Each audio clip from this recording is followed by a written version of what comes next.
This podcast may contain explicit language. You do not know the power of the dark side. Return of the Jedi, next.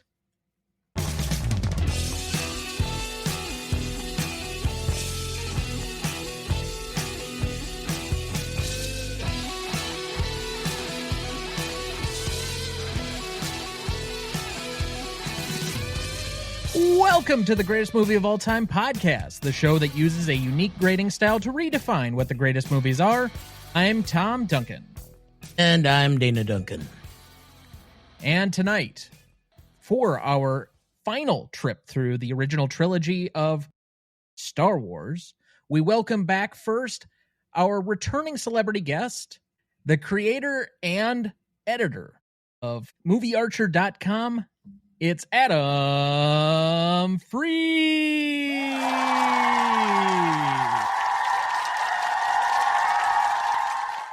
Thank you so much, gentlemen, for having me on again. I cannot imagine a greater father-son duo to talk about this movie with. Cannot wait to dig deep and find out really about the dangers of child abandonment. And as we were discussing before the episode, I know that your illusion there is that one of us will be Vader and the other one Luke Skywalker, but it's more like one of us is R2-D2 and the other one's C-3PO. I'll let you figure out which one is which. Can't wait. We also welcome back in our three-time returning celebrity guest, attorney Adam Vanderwerff. Thank you so much for having me back and not being sick of me yet, for discussing one of my favorite movies of all time. I believe you said on the first time that you were on, maybe it was Ghostbusters or maybe it was this. This was your favorite movie? It really is. I watch this movie all the time. So why is it your favorite movie? So to me, it's the quintessential hero's tale. I don't think there is a better example of that trope. And I've tried thinking of them many times. I love the character development. I love the layers of story. And there is a bit of nostalgia with this one for me. When I was sick as a kid, these were the movies my mom put on. And this was the movie to finish the day. And I always felt like I would be better the next day just because things went well in the movie. Now, we're not going to make our Chicago resident answer for the Bears still sucking, but Freed, and I made the mistake early on of putting two Adams on the same podcast, so I will refer to you by your last names, and we'll change one of them to Vaderwerff just for my own edification. Sure, let's go with that. Anyway. On self-pleasure? Oh, don't start, Dad. Let's not go there. This is already a sausage fest. We really don't need to go into self-pleasure. Anyway, but Freed. Can you watch any movie in this trilogy by itself?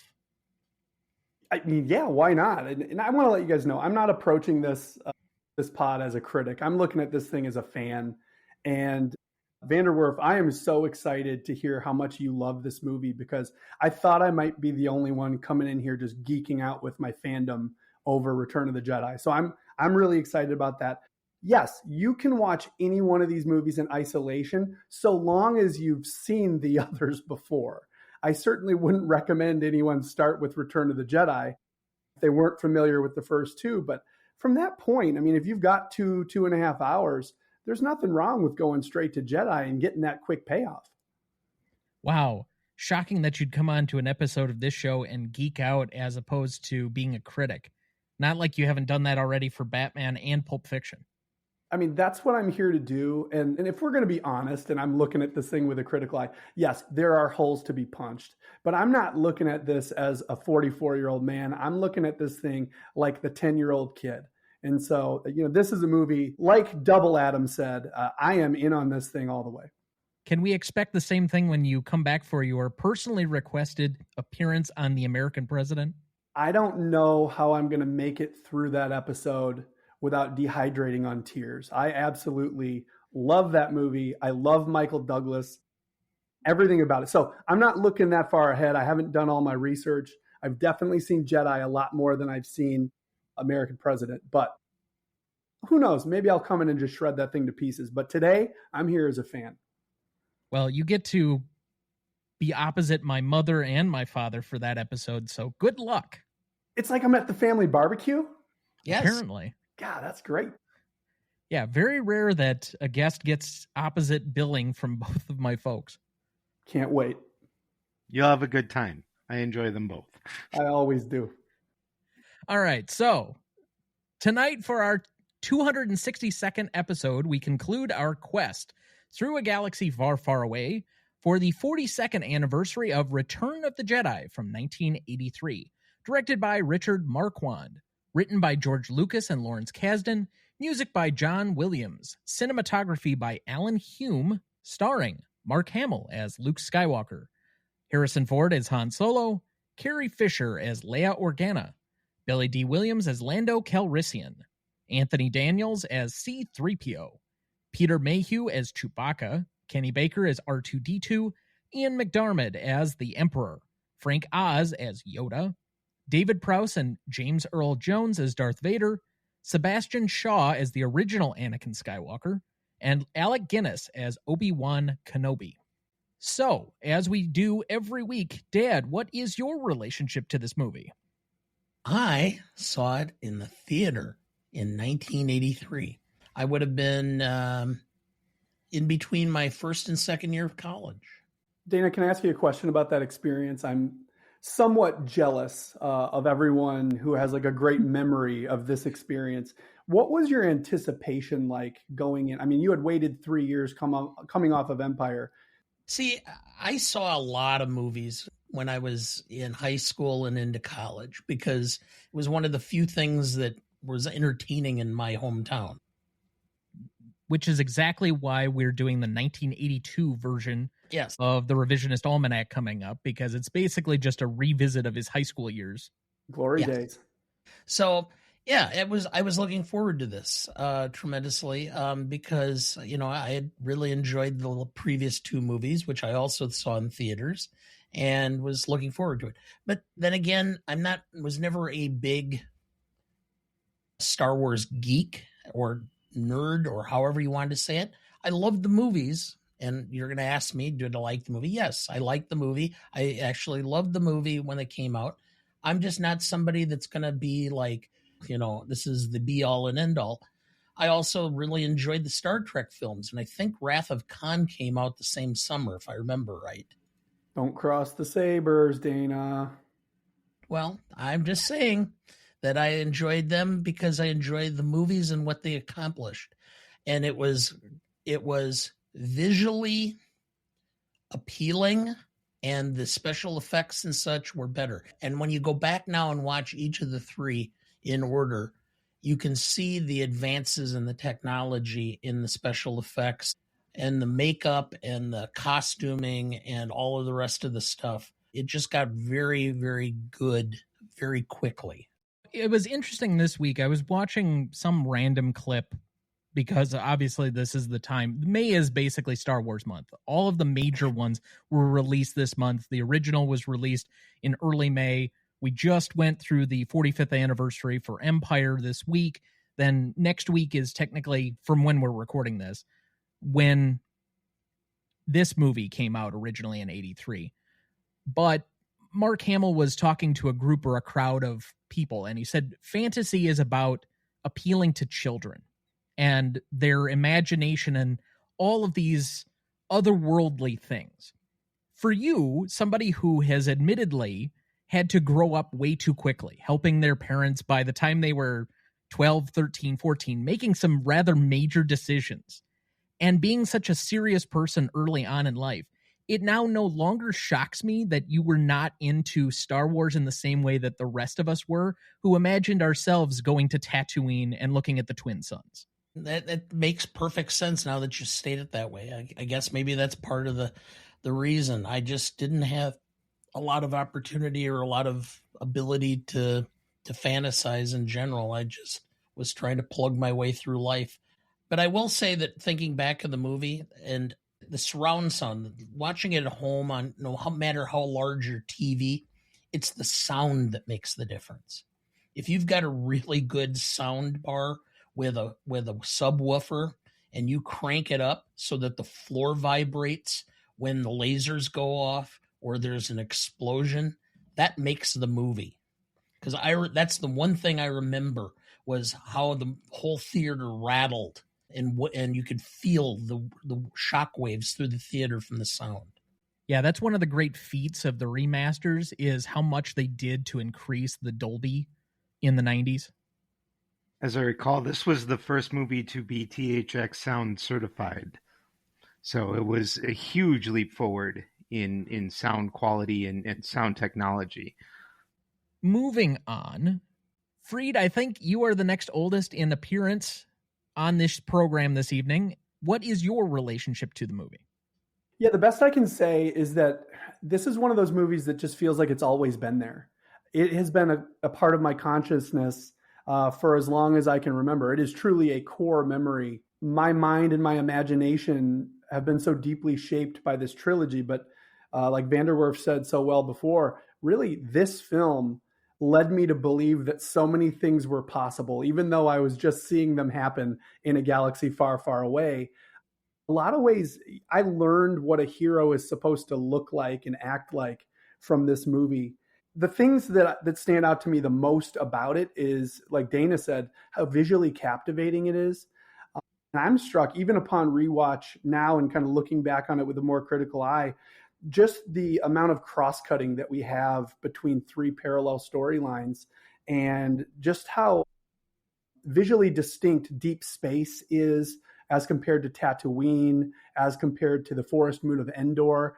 And for a kid, knowing where you are and having that clearly defined by the geographic environment, I think that meant a lot to me. And even when I was 3 or 4, the first time I saw this, being able to visually say, okay, now we're in space. Now we're in a forest. These are all things I could actually connect to. And it helped me not only understand the film, but it gave me a level of appreciation for it before I even knew what those things were. Vanderwerff, I believe you would be next up on our descending ages here. What is your relationship to the film? Well, I think I mentioned it a little bit before. These were the movies that my mom always put on when I was sick. And so whatever the case may be, if I was feeling down or rotten, these became the movies I put on. And I still do that as an adult. If I'm down or sick, these are the movies I go to because they give me such that emotional pickup always.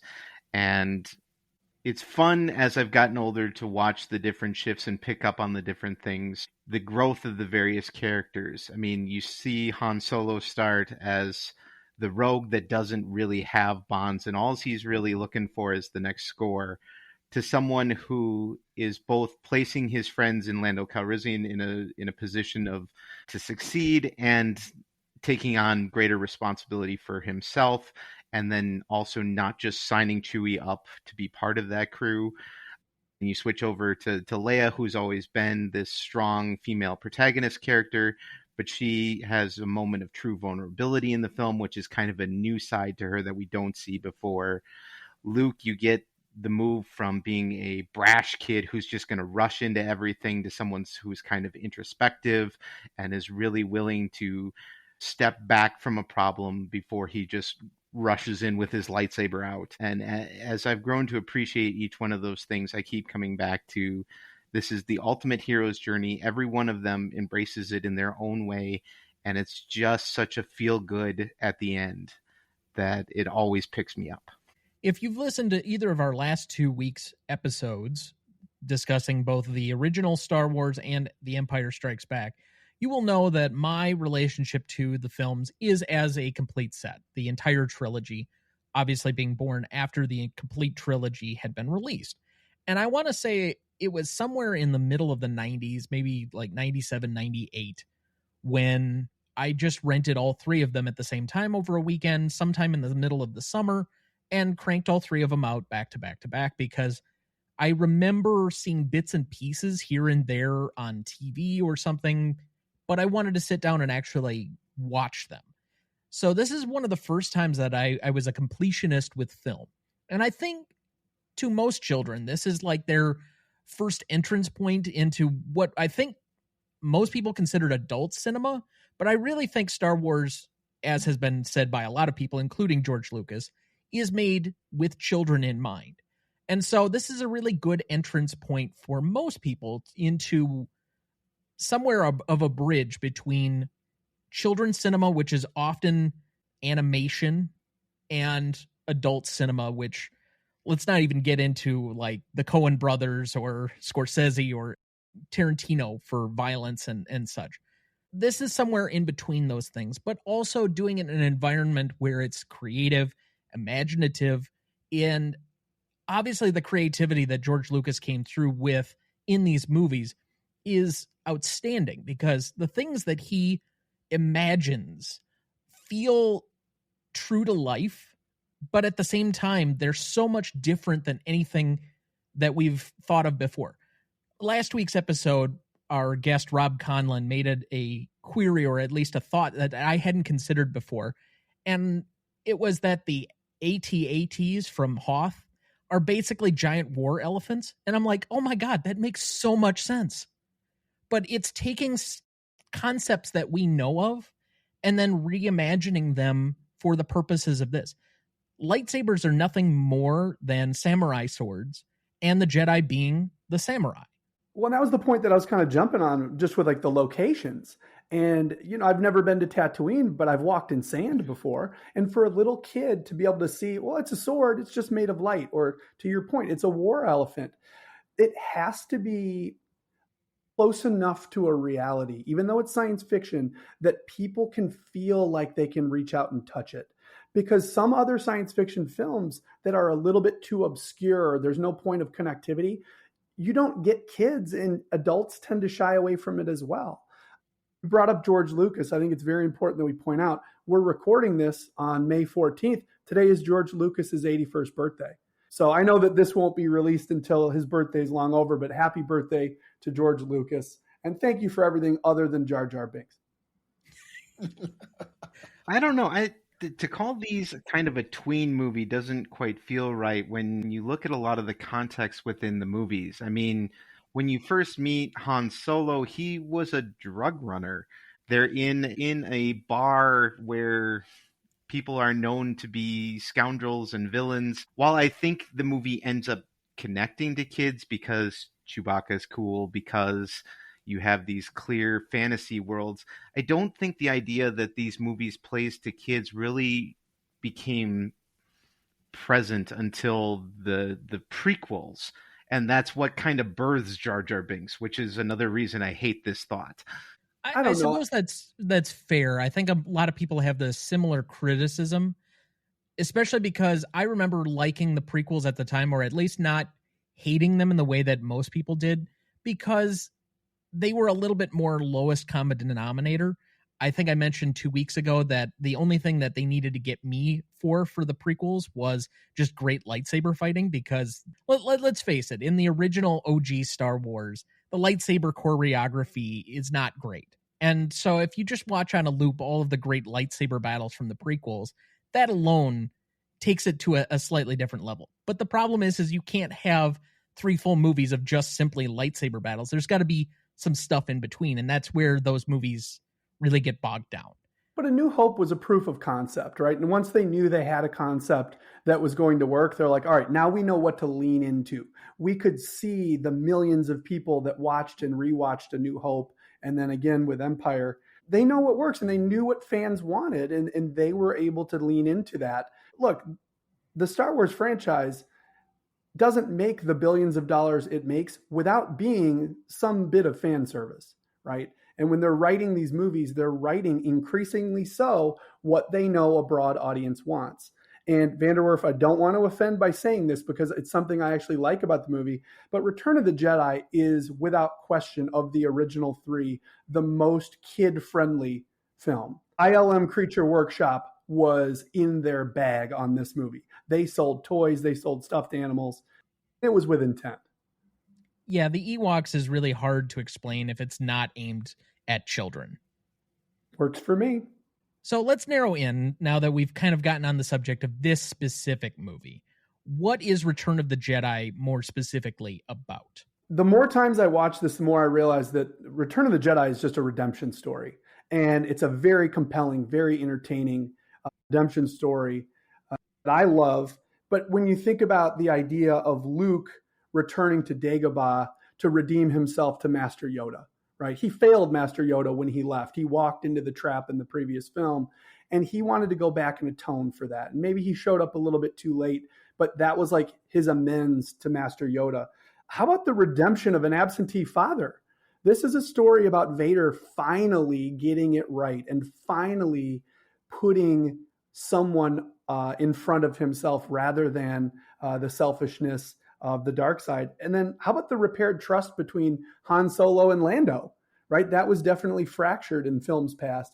And so this is a story about fixing all of the things that were broken, which I think a final film needs to be. You've got to tie up those loose ends for the fans. Can you imagine the arrears of Darth Vader for all that back child support?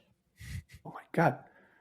What is currency in a galaxy far, far away? Whatever it is. Well, it was Republic credits for a long time. I don't know what it is during the time of the Empire, since the Republic was disillusioned or dissolved.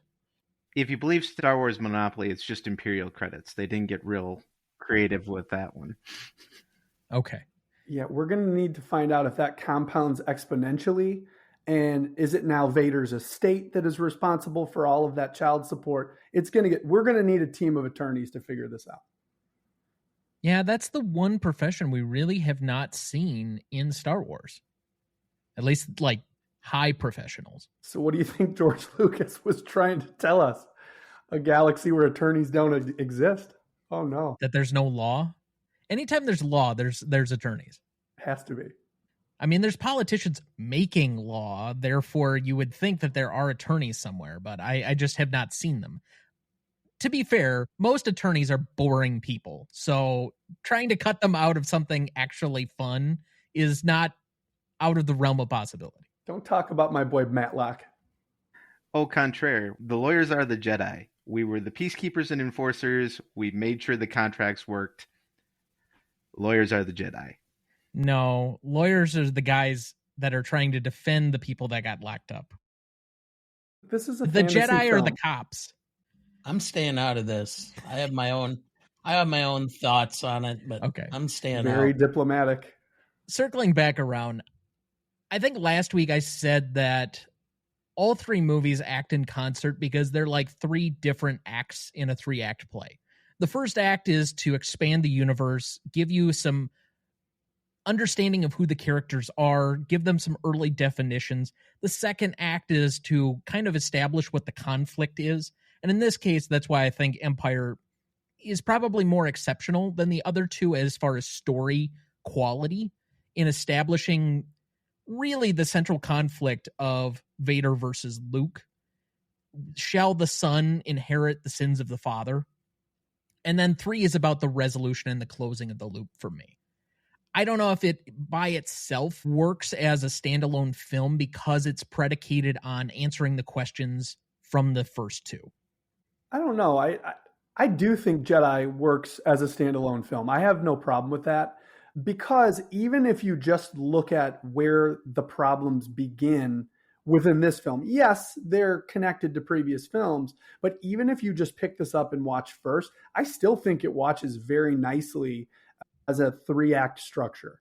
And if you want to expand that out and you want to use A New Hope as Act 1 and then Empire as Act 2, I do think it's a more compelling story. But I think you can get away with Jedi as a 3-act structure. I'm not opposed to that as a standalone. I wouldn't recommend it, but it does work. I'm with Tom. I think this works best as a Act 3 to the story because I just watched it as a standalone film yesterday evening in preparation for this. And if you don't have the context, the beginning of the movie is incredibly confusing. Why the hell do we have this person frozen in carbonite? Why is Luke trying to save him? There's tons of context that's missing that you just can't get without watching the other two films. Well, I would even establish that Luke's arc does not make as much sense. The resolution in the end of the film does not make as much sense without seeing him go from the farmer boy on Tatooine to the guy who just had his hand cut off in the second one. Yeah, you need the arc, but if you just wanted to watch Return of the Jedi and defend it as being a standalone film, which I don't think any of us are arguing it should be viewed that way, But if you did, I view Jedi as a little bit of a Western. And here you have this highly polished gunslinger who goes to confront the big bad of the community. And he does that very early on. And even without the who is that person in Carbonite, we know that there's a good guy. And we very clearly know that Jabba is a bad guy. And we know that there needs to be some form of confrontation. And so from that arc, kind of going back to the old Westerns, I do think it works. Last week, I made the comment that I thought that the biggest problem I had with The Empire Strikes Back is that it's incomplete. It just leaves you hanging. Mm-hmm. Okay. And I'll admit, when I watched it, I'm like, and I just went right on and watched Jedi a week early because I just made no sense for me to stop at that point. It was a continuation. So what was that like in the theater in 1980? You see Empire in the theater and you've got to wait 3 years. I mean, were you angry walking out? What was that like? It was a little frustrating because you were hoping, I mean, most movies had a formula, which is there was a resolution. Or if there wasn't a resolution, at least the ending left you ambiguous. And it was supposed to be that way. Empire left you ambiguous, but they hinted that there was going to be more. And you just felt like, well, why didn't you just do it now? But yeah, I think we were used to TV ending on cliffhangers, but certainly not movies. If I were to make a modern comparison, I would say it's the similar thought that people had, or similar feeling, at least that I had, walking out of Avengers Infinity War, knowing that Endgame was still to come. And I think that was within a year of the other one. Maybe it was 2 years. Yeah, I think that's a really good comp.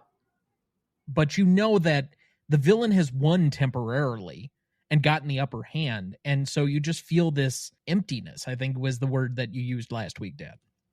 Yeah, it wasn't like, if I remember correctly, it wasn't like everybody sat around and talked about, well, I wonder what will happen. It was more like everybody going, well, what a weird way to end the movie. I think it worked from a marketing front because all people could talk about was, did you see that? Could you believe the surprise ending? And then could you believe the fact that we have to wait this many years to find out what's about to happen? And so I think it did build a lot of momentum. So some additional background for the movie here. Return of the Jedi was released on May 25th, 1983. It grossed $314.3 million in the United States and Canada and $166 million in other territories for a worldwide total of $480 million against a production budget of $32.5 million. Its per theater average would stand as a record for a nationwide release on an inflation-adjusted basis for 36 years until it was surpassed by Endgame, which we just mentioned a minute ago, in 2019. However, critics were mixed about the film upon release. Nevertheless, Return of the Jedi was nominated for 4 Academy Awards for art direction, original score, again for John Williams, sound effects, editing, and sound. It also was awarded a Special Achievement Oscar for visual effects. In 2021, the film was selected for preservation in the United States National Film Registry by the Library of Congress. Currently holds an 83% among critics on Rotten Tomatoes, a 58 score on Metacritic, and a 4.1 out of 5 on Letterboxd. Can they just agree that anything John Williams writes, he just wins automatically, and then, do like the Playboy with UW-Madison and eliminate him from consideration because it's not fair to anybody else? I know I didn't send this question in the pre-notes, but let me throw this out there since you mentioned it anyway. Is Steven Spielberg potentially the GOAT of all directors, or is Star Wars the mega franchise that it is without John Williams? That's a great question. I don't think you can remove the DNA of John Williams' work from Star Wars or any of the massive films. Jaws isn't Jaws without him. E.T. is not E.T. without him. It's not the same. Let me reverse engineer this for a second. Okay? Obviously, it's iconic that Jaws has the 2-note masterpiece of a score that everybody knows. Similarly, Star Wars, I believe by the AFI, was voted the #1 score of all time. John Williams' work stands for itself. But what I'm also trying to insinuate here is John Williams' career, probably for just general film scores. Like if he stuck to dramas instead of major franchises and fantasy films and some of the rest of these. Like you take out Raiders and you take out Superman and you take out Star Wars and you take out Jaws, and he just writes stuff like Schindler's List. He probably still has a fantastic career, maybe not the level of notoriety that he has, but I think in a vacuum, John Williams would still be as great of a composer as he is. But the way we think about Star Wars as a franchise, Indiana Jones as a franchise, and Steven Spielberg as a director, I think are irreparably different if he does not exist or was not a part of those movies. So is he almost more important to those movies than the people that made them? That's the weird question I wanted to phrase. I have said forever that you can have somebody who's extremely talented and they will never achieve the level of success that they do at one, because success, like for example, a championship team in any sport is a combination of various things, multiple players, a manager, a general manager, all at peak performance. It's like rays crossing over a point. And where that point is success. You start taking the rays away and they just don't have the same level of success. You can put a star player who's a champion player on another team and they never have the same level of success and can't lead the team to where they're going because it just doesn't work. Too much of the time, try to point and give credit to certain people instead of understanding that great success is based on an ensemble. Now, as a Chicago sports fan, Mr. Freed, did you understand and follow all of that? Because that was a lot of championship talk. Yeah, no, I did because, when I was a kid, not only did the Bears win a Super Bowl, I distinctly remember that, but I remember the Michael Jordan era. I don't know if you guys play basketball in Wisconsin, but my teen years, were just littered with three-peat after three-peat. But when you made the point about John Williams and he said, okay, but let's just take away this one and this one and this, my mind went to, okay, so let's take away Jordan's titles and then look at what he also meant to the game, right? And when you think about it in that context, even if you strip away all of the big 5, big 6 films that John Williams has scored to perfection, you brought up Schindler's List. He still has another 20 films that are as good as anything anyone else has done. And so I kind of feel like he, going back to Dana's sports analogy, he is the great multiplier, right? You can have a great film, and Spielberg is without question one of the greatest directors of all time. But when you layer John Williams on top of that, you can overcome some of the shortcomings of teammates. People have been hard on Mark Hamill as an actor, for example. But when he stares at the twin suns and you get that score, it doesn't matter what kind of actor he is because it's in your blood, right? When you hear that score, it means more. So he is a great multiplier. Jordan never won a title by himself, but he became the multiplier of people like John Paxson and Steve Kerr. And Pippen was great, but he needed someone to make him better. And that's what John Williams does to every movie, even if you take the big ones aside. Okay, so John Williams is the additive. He's the peanut butter to Spielberg's chocolate. I'll settle there. I think that's fair. I know he gets enough credit. If you guys haven't seen the documentary Music by John Williams yet, highly, highly recommend it. It is emotional. It's almost like going in a time machine and rewatching all of the greatest parts of your entire life through score. It's an impressive feat that he's created.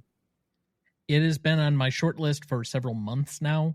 It is something I have not had time to get to just due to other constraints. You're a busy man. Yeah. If you've been listening to the show for at least the last roughly 8 months, you know my plight and my exceptional time commitment issues. But Dad, do you have a plot summary ready for us? I do. Return of the Jedi is the epic conclusion to the original Star Wars trilogy. It follows Luke Skywalker, Mark Hamill, Princess Leia, Carrie Fisher, and Han Solo, Harrison Ford, as they battle to overthrow the oppressive Galactic Empire. After rescuing Han Solo from Jabba the Hutt, the Rebel Alliance prepares for a final assault on the Empire's ultimate weapon, the second Death Star. Meanwhile, Luke confronts Darth Vader, hoping to redeem his father from the dark side and put an end to Emperor Palpatine's tyranny. With thrilling battles, emotional reunions, and the power of hope, the rebels fight to restore freedom to the galaxy. Thank you, Dad. Did you know? Fans are divided on the likelihood of Ewoks, being a primitive race of small creatures, defeating an armed ground force comprising the Empire's quote-unquote best troops.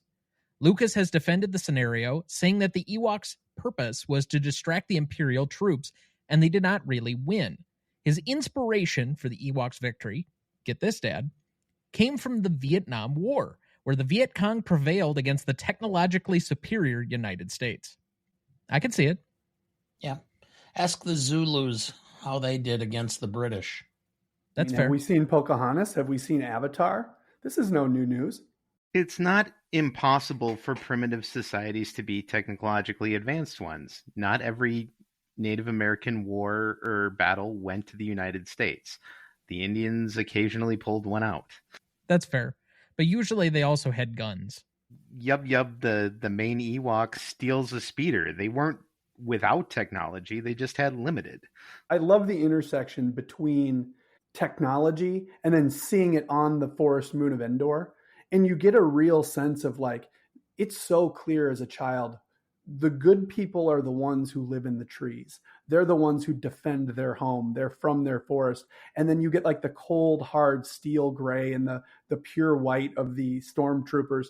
And it became so apparent what needed to happen. Then when it did happen, you felt like you were cheering for the underdog, even though that was probably the most likely result all the time. Did you know? The Emperor's chair was mechanized so that it could rotate when the scene called for it. However, the mechanism never worked properly, so Ian McDiarmid had to make it move by shuffling his feet. A piece of tape on the floor told him when to stop so it would not be visible to the camera. Oh my goodness. Can we give a shout out to Ian McDiarmid as one of the greatest recasts of all time? I mean, to me, the Emperor is the ultimate bad guy. I have not had such a visceral reaction to a big bad in a movie that I can think of. And yet, every time I watch Jedi, I hate him. Funny that you say that, because did you know, according to Ian McDiarmid, George Lucas originally cast him simply as the physical performance of the Emperor, similar to David Prowse's Darth Vader. This became evident to him when a producer told him that if he was able to get his voice close enough to Clive Revels, who portrayed the Emperor's voice in Star Wars Episode 5, The Empire Strikes Back, Lucas would let him use his on-camera vocals in the final cut of the movie. However, McDiarmid felt he could conduct a stronger, more wicked and demonic voice for the Emperor, as opposed to Revels' more aristocratic Emperor. Lucas and even Steven Spielberg were so impressed with his take that it ended up becoming a signature trait of the character. So why does Steven Spielberg's take on this pop up? Well, obviously, he is very influential on George Lucas. They've been best friends forever, more or less. They went on vacation together when the original one came out. Steven Spielberg was, I think you said, Dad, like 2 or 3% of Star Wars all time went to Steven Spielberg as a trade for property rights to Close Encounters of the Third Kind, because Lucas of the revenue of Close Encounters. Yeah, because they basically traded points from one to the other movie that was about to open because Lucas thought this would be a bomb. So it's the one time George Lucas did not bet on himself. And then during that same vacation, they came up with the idea for, at the time, it was Indiana Smith, which they changed to Indiana Jones, which then Steven Spielberg ended up directing for George Lucas. So they are very intertwined in the history of Hollywood at this point.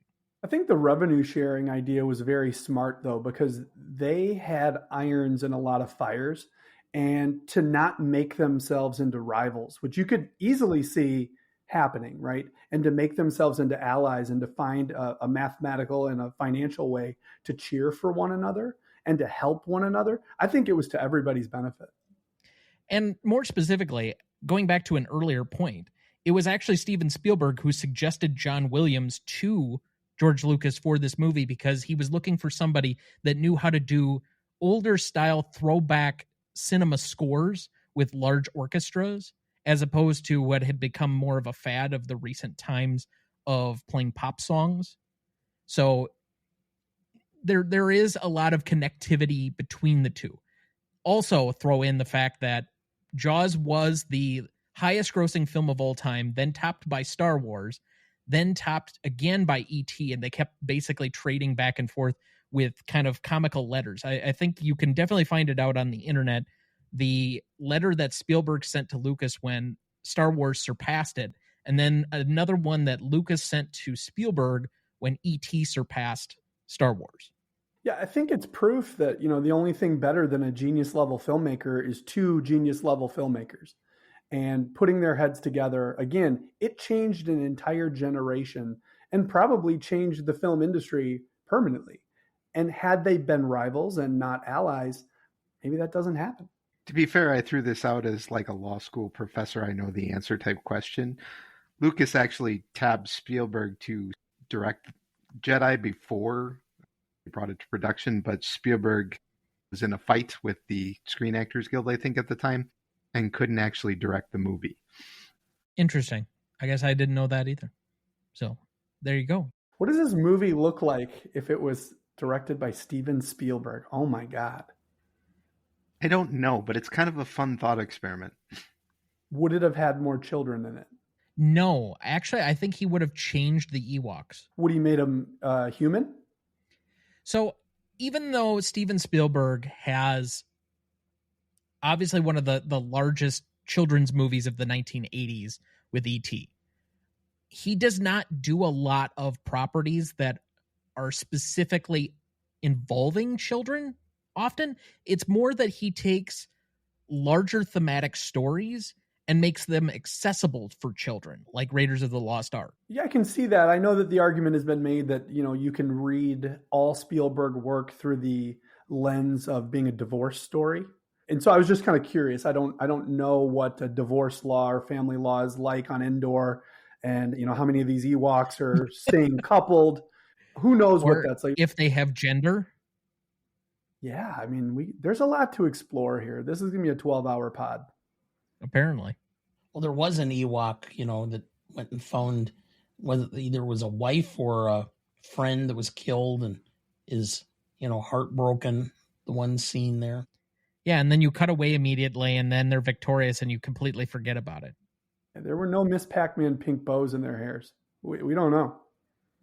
Yeah. There's at least one holding a kid, so... Yeah, but there's asexual reproduction. Do they reproduce like gremlins? That's a good question. So is the question now, what happens if we feed the Ewok after midnight? Yeah, I mean, these are legitimate, and that is time period specific. This is very important questioning that we're doing. We're doing the work. Don't let anybody tell you otherwise. I mean, we almost had a feeding after midnight when they did the group campfire cookout of Han Solo, but we were deprived of that short because of Luke's Force abilities. All right. Did you know it took 6 people to work the full-size animatronic of Jabba the Hutt? The puppet fit 3 men inside, 2 to operate the arms, head, and tongue, and another to move the tail. A man lying below the puppet pulled strings to move Jabba's mouth and make his sides heave. And 2 radio operators controlled the slimy goon's eyes, including pupil dilation, direction, and wideness of the eyelids. A final crew member was responsible for rubbing gel on the puppet to give Jabba his slimy look. Now, if that's not practical effects, wow. Bring it back. I love all of that. Yeah, Dad, you said you worked on Star Wars? Yes. See, that's my work, smearing gel all over Jabba. What if you're the guy who's operating his tongue? Like when he dies. You would take that credit in a heartbeat. That is true. High quality tongue work.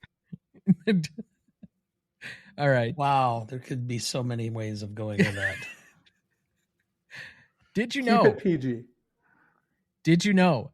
Nien Nub, or Nunb, I don't know how to pronounce the last name, Lando's co-pilot, speaks a Kenyan dialect called Haya. According to sound designer Ben Burt, the lines were delivered by Kipsang Rotich, a Kenyan student living in the United States, and are actually correct Haiyan translations of the English text. Audiences in Kenya were reportedly very thrilled to hear their language spoken in a proper context. I did actually know that. I did not. Keep that in mind, maybe for some diversification, especially since that's been a criticism the last 2 weeks when we get to Classicness. And finally, did you know the point of view shots for the speeder bike sequence were achieved by having a camera operator with a steady cam walk through the forest at normal speed with the camera filming at 1 frame per second. When the footage was played back at 24 frames per second, it gave the appearance of flying through the forest at high speeds. And with that, let's take our first break, and we will be right back.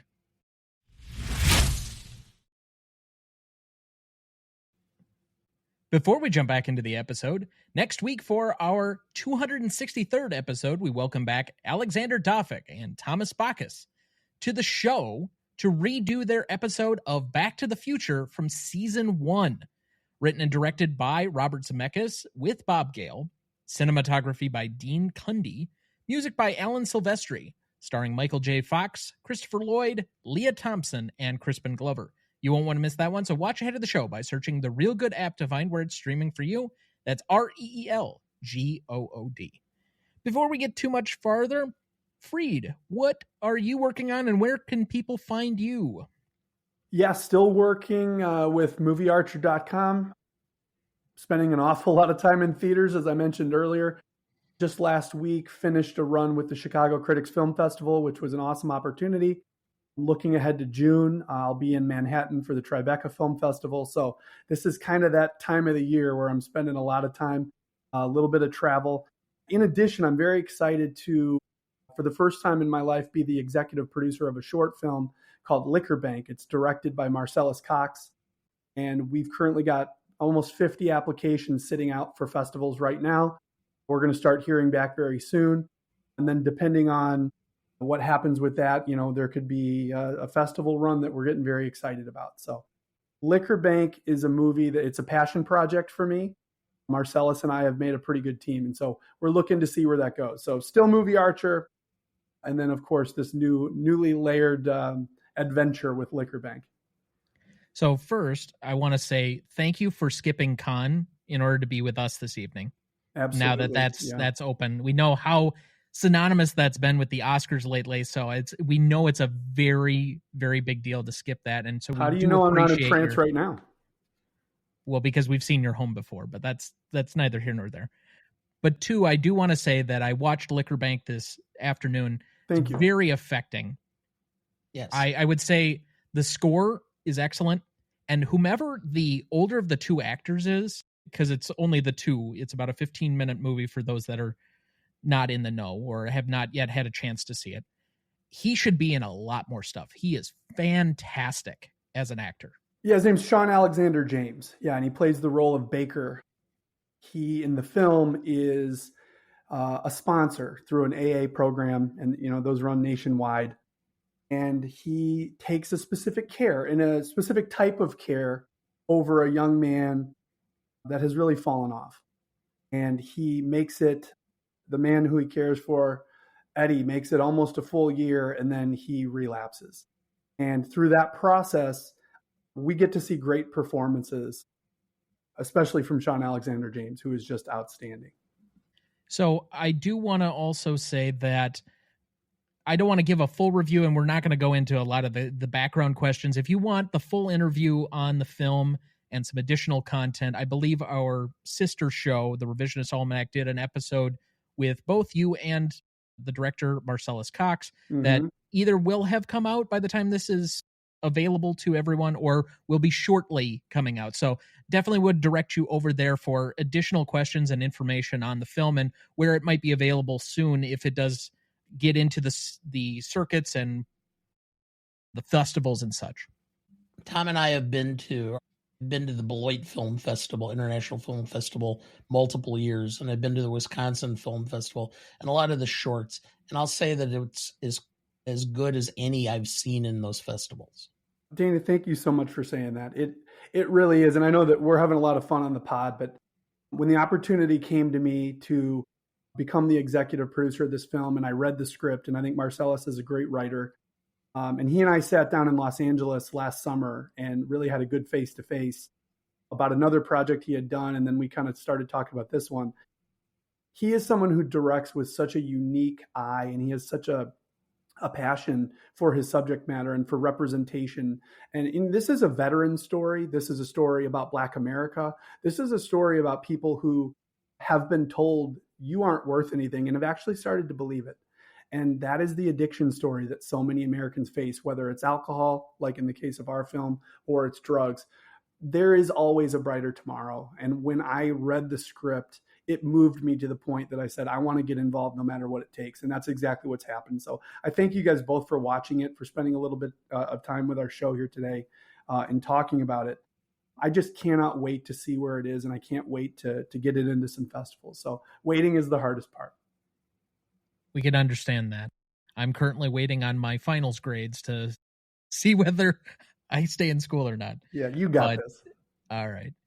But thank you very much for sending that in advance to us. We very much appreciate it. I know that, piggybacking on my dad's comments, I think the shorts, especially for the Oscars every year, has started to become one of our favorite categories to kind of get involved in. And I think that I had said this maybe in private. I don't know if I've ever said it on the show. I think you could actually create a streaming service where it is just shorts, especially in the age of TikTok and YouTube shorts and some of these other things and short attention spans. I think the avenue for short film is just about ready to really expand if somebody in the industry knew what they were trying to market and figured out how to do that. Yeah, so a lot of the big streaming services do have shorts tabs. They don't always populate them to the top, but Netflix has produced a number of their own shorts. But I think you're right. I do get a sense that, just the film festival critics, the Chicago Critics that I was at last week, they ran 2 different days of short programs. It was about 7 or 8 different shorts. And the turnout and the response to those shorts was fantastic. And so I really think that what you're saying is absolutely true. You can compact the 3-act structure into 15 minutes like we did with Liquor Bank, or like so many great artists have done through short films. And there's a lot to be gained in a little amount of time. A great meal doesn't need to be a huge meal. And I think that that's encouraging for the film industry. Vanderwerff, what are you working on and where can people find you? I currently just am working away at the Office of Duncan Disability, helping represent clients in Social Security cases and work comp cases. If you want to find me, duncandisability.com is a great place to see my profile. If you need help with those things, give us a call. And your updated profile pictures as of this last week, I believe. Oh boy, that's exciting. Yeah, I get you. Now, if our 2 gentlemen guests will forgive us, it has been a couple of months since we have decided to expand the GMOAT Hall of Fame. So our inaugural class so far, and this is the first season that we have dealt with it in any great expanse, currently has 2 different directors, Steven Spielberg and Alfred Hitchcock. We inducted actors James Stewart, Harrison Ford, and Morgan Freeman, and John Williams and Dmitry Tiomkin as composers, and finally Edith Head as a costume designer. Those have all been put in so far this year. Now, this is a Hall of Fame that is open to anybody who has done anything. So producers are eligible. We have directors, actors, actresses, although the one major caveat has to be that you have to be credited with 5 films that have appeared on the show or that we've discussed during the course of the show. And it can't be the same film that we've discussed multiple times. Otherwise, that would be a little bit unfair to, like, Casablanca, I think we've discussed 3 times. We're about to discuss in a few weeks Jaws for the 3rd time and things of that nature. But if you were in 3 films of the same franchise, I'm sure that helps a little bit. So, Dad, I have a few different nominees that I was scouring our list of different films that we could do. I have 3 producers I could nominate. I have 3 different actors. I have our first nominee for actress, and I have a nominee for art direction. Or excuse me, no, I don't have one for art direction. He's one short. I'm keeping him on the list for a little bit later. So which one do you want to hear first? Give us the actress. She has appeared in Shampoo, When Harry Met Sally, and all 3 Star Wars films. It's Carrie Fisher. Carrie Fisher. I knew that was where you were going. Okay. I mean, it's an odd one when you think about it for our first actress inductee, but I believe she's the only actress so far that has appeared in 5 different films we've discussed. So does that automatically place her into the Hall of Fame, or is there a vote? We take a vote. This? Okay. Yeah, we take a quick vote. You know what? For the sake of conversation and not to leave you guys out on a limb here, let's get our guest's opinion. Do you think Carrie Fisher should be in our GMOAT Hall of Fame? I think so, because your show is it's a cross-representation of different genres and time periods. And I think what Carrie Fisher represents to so many fans of movies, and I said I'm approaching Return of the Jedi as a fan, is she's Princess Leia, but growing up as a Chicago kid, she also played a huge role in the Blues Brothers. She was someone who meant more to me than just Leia, although that's usually where I went first. But you mentioned Shampoo. Yeah, I mean, I can't think of someone better who needs to be memorialized, by the way. I would vote her in, and then you can continue to add as you continue to have more gifted actresses that you cover on the show. Okay, so we have 1 yes. As someone who's not as connected to movies as y'all, I don't do the conventions and things. The part where I am a no is, to me, Carrie Fisher begins and ends at Princess Leia. I've watched Blues Brothers a couple dozen times, and I don't remember her in that film. I haven't watched Shampoo, so she doesn't have enough roles outside of Star Wars, as much as I loved her as Princess Leia, to make a Hall of Fame case. Now, to be fair, most of the names that I've nominated to this point are fairly obvious people. It will be strained tonight, not just by Carrie Fisher, but somebody else that I have systematically targeted to have a conversation over a little bit.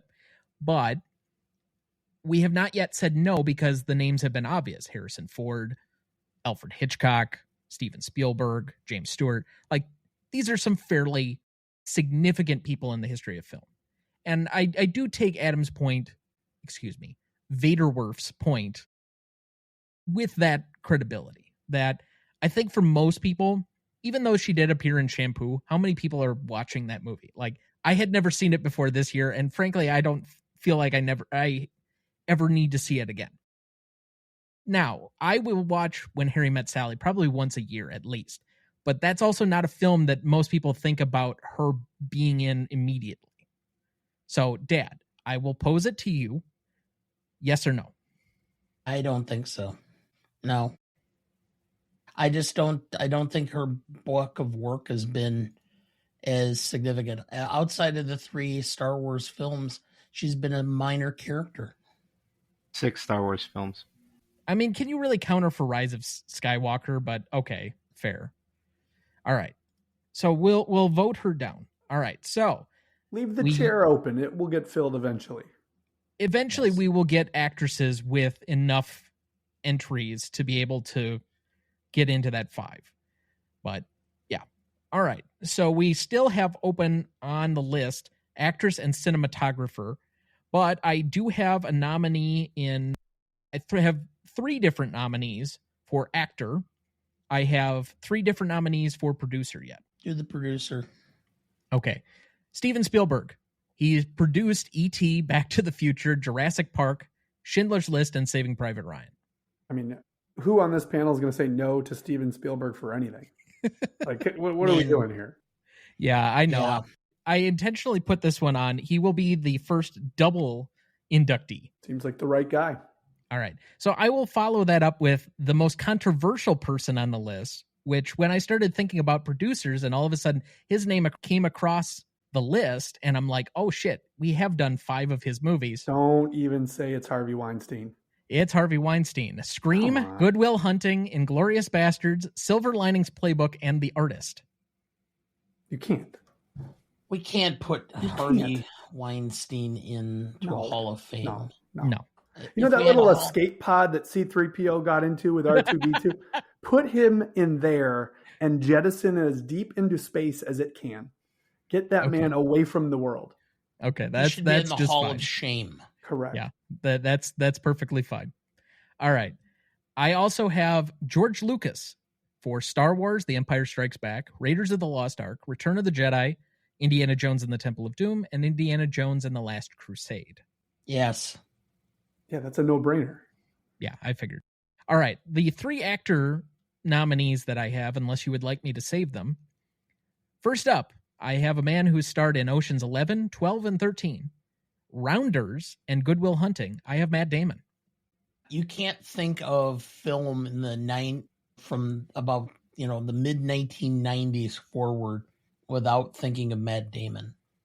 Thank you very much, because this is one of my 2 favorite actors of all time, who we will be discussing in one of my 3 favorite films of all time next year.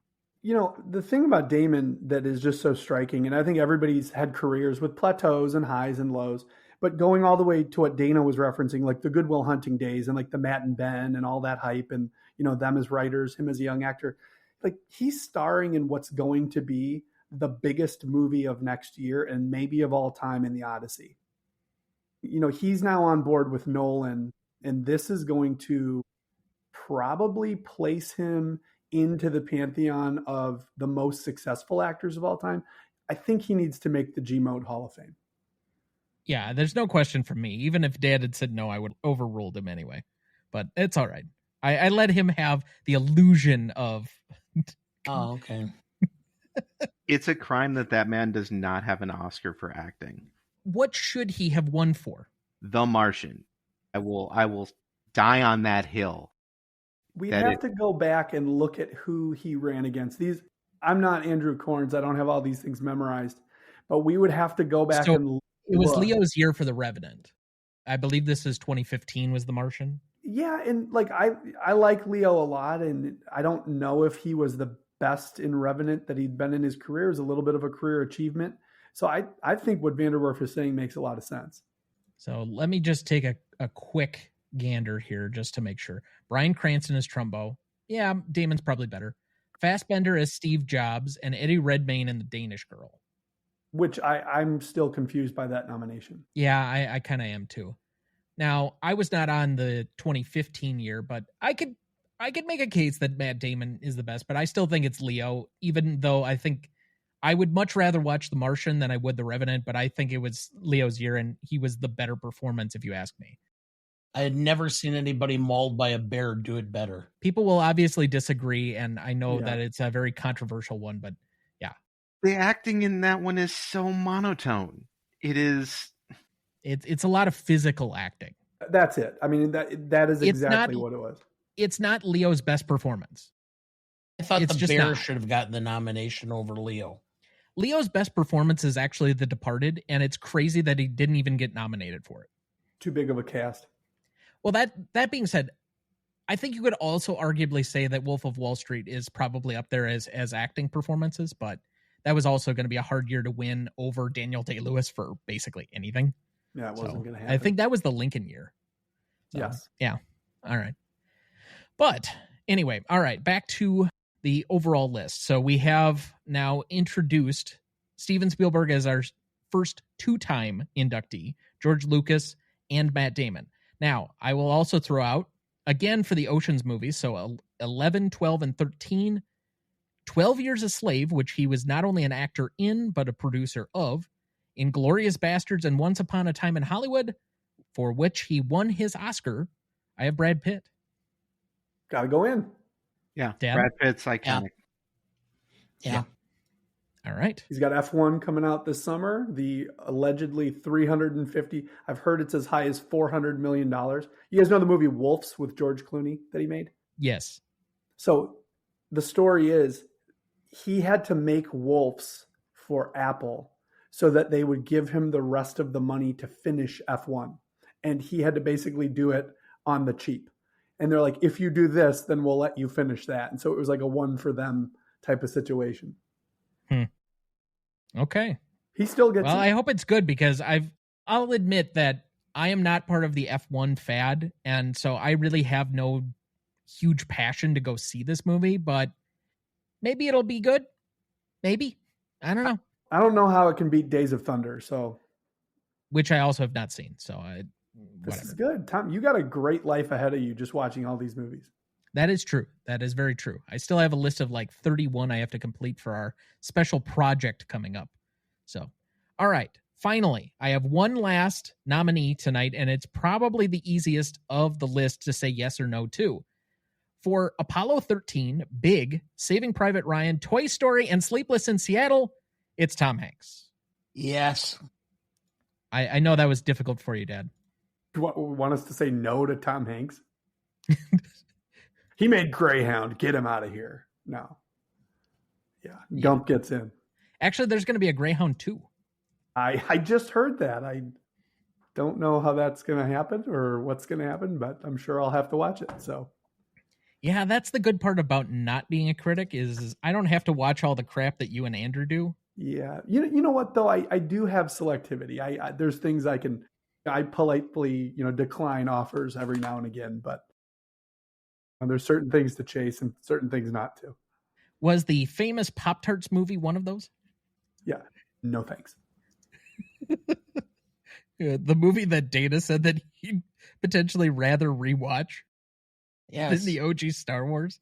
It was so stupid. It's like dogs playing poker. It's so stupid. Not everything is dogs playing poker, Dad. That's high art. So okay, it was so stupid that it was funny. I want to point out that we lumped only two people together as to not make the Hall of Fame. It was Carrie Fisher, may she rest in peace, and Harvey Weinstein. The only two people who didn't get in are in the same club together now, Weinstein and Carrie Fisher.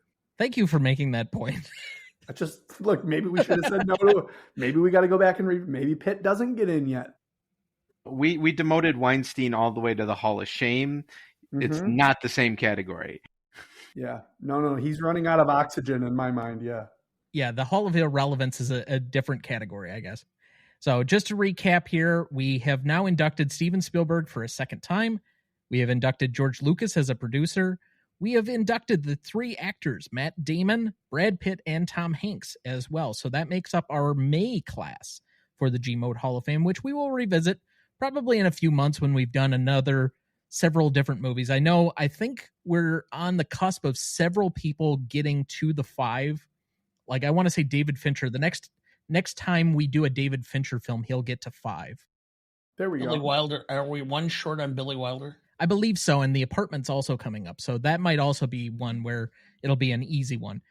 The one thing I did say, or I guess did not include here, and I could have put down, and I'm doing this completely off the top of my head right now, but it's very possible, I'd have to look it up, but Lawrence Kasdan writing this movie, The Empire Strikes Back, and Raiders of the Lost Ark, he might be close to the 5. So that might be one to keep an eye out for as we move along. Good. Gives you something to look forward to. You're going to have a lot of great candidates coming up.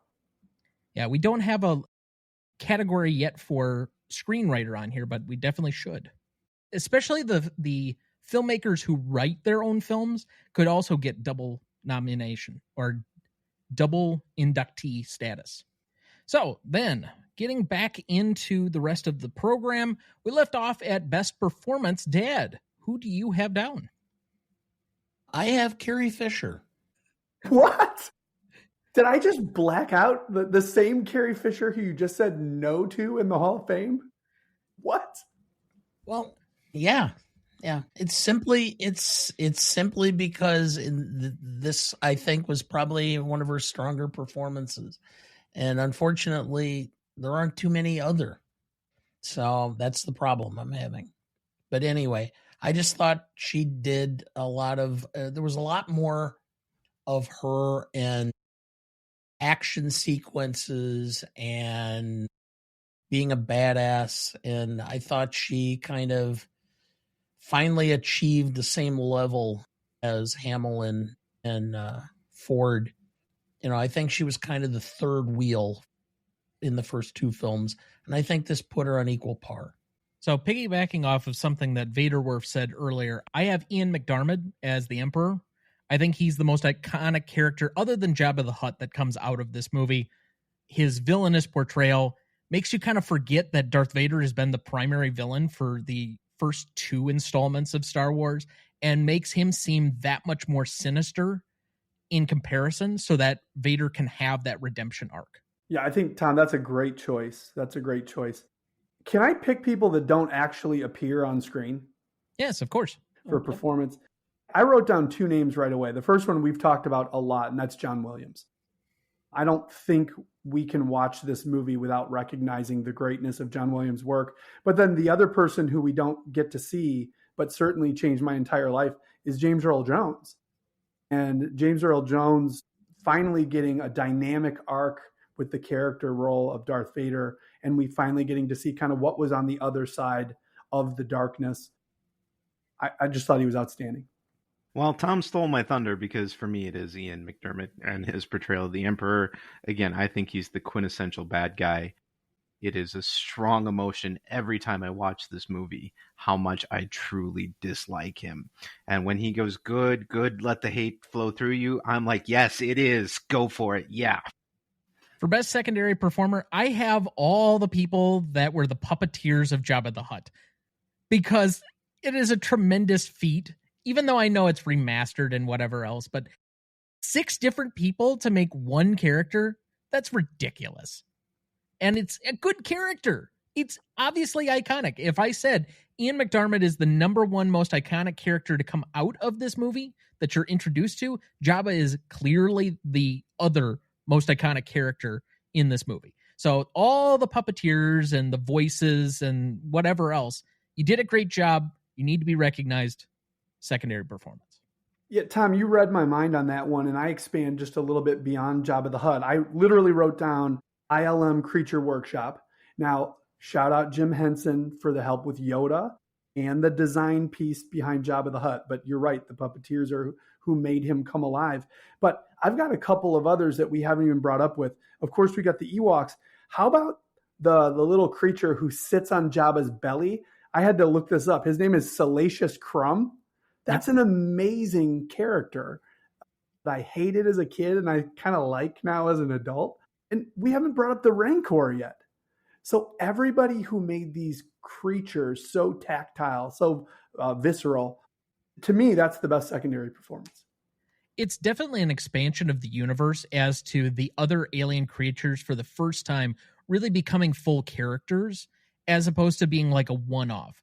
In the original Star Wars, you had Greedo was really the only one outside of just the pan over of the faces in the Mos Eisley Cantina that was somebody that was different and that you felt, okay, this is a full character to itself. The same can only be said of really Yoda having like a full character arc in The Empire Strikes Back. This one, you have Admiral Akbar, you have all the characters in Jabba's palace and all the intrigue that goes there.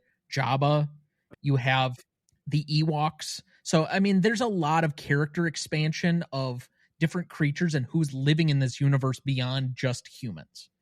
Great pick. Kenny Baker, R2-D2. I'm sorry, that droid is fantastic. His beeps as you get older and you actually can imply what he's saying sometimes. R2 is the scruffy comic relief that this movie needs. Yeah, I agree. I like that we haven't chosen a human yet. This is good. I think it says a lot about why this movie works. And it isn't so human reliant as maybe some of the other films have been. There's a lot of things about this movie that are great that don't have to do with the top name actors. Okay, Dad, bring us down. I have James Earl Jones. Again, clearly because he conveys so much by just voice because you can't see Darth Vader's face. There's no facial expressions. The body expressions or the so it's got to be the voice in order to have any real emotional or psychological impact on the viewer. So he just phenomenal job and phenomenal work. Can I tell you guys a really embarrassing Darth Vader story? I am a lifelong asthmatic, And when I was a little kid, my mom convinced me that normal people had asthma. And I was the kid who would like go to sleepovers with a breathing machine. I was like that type of guy. And my mom convinced me that Darth Vader also had asthma, which is why he breathed the way that he did.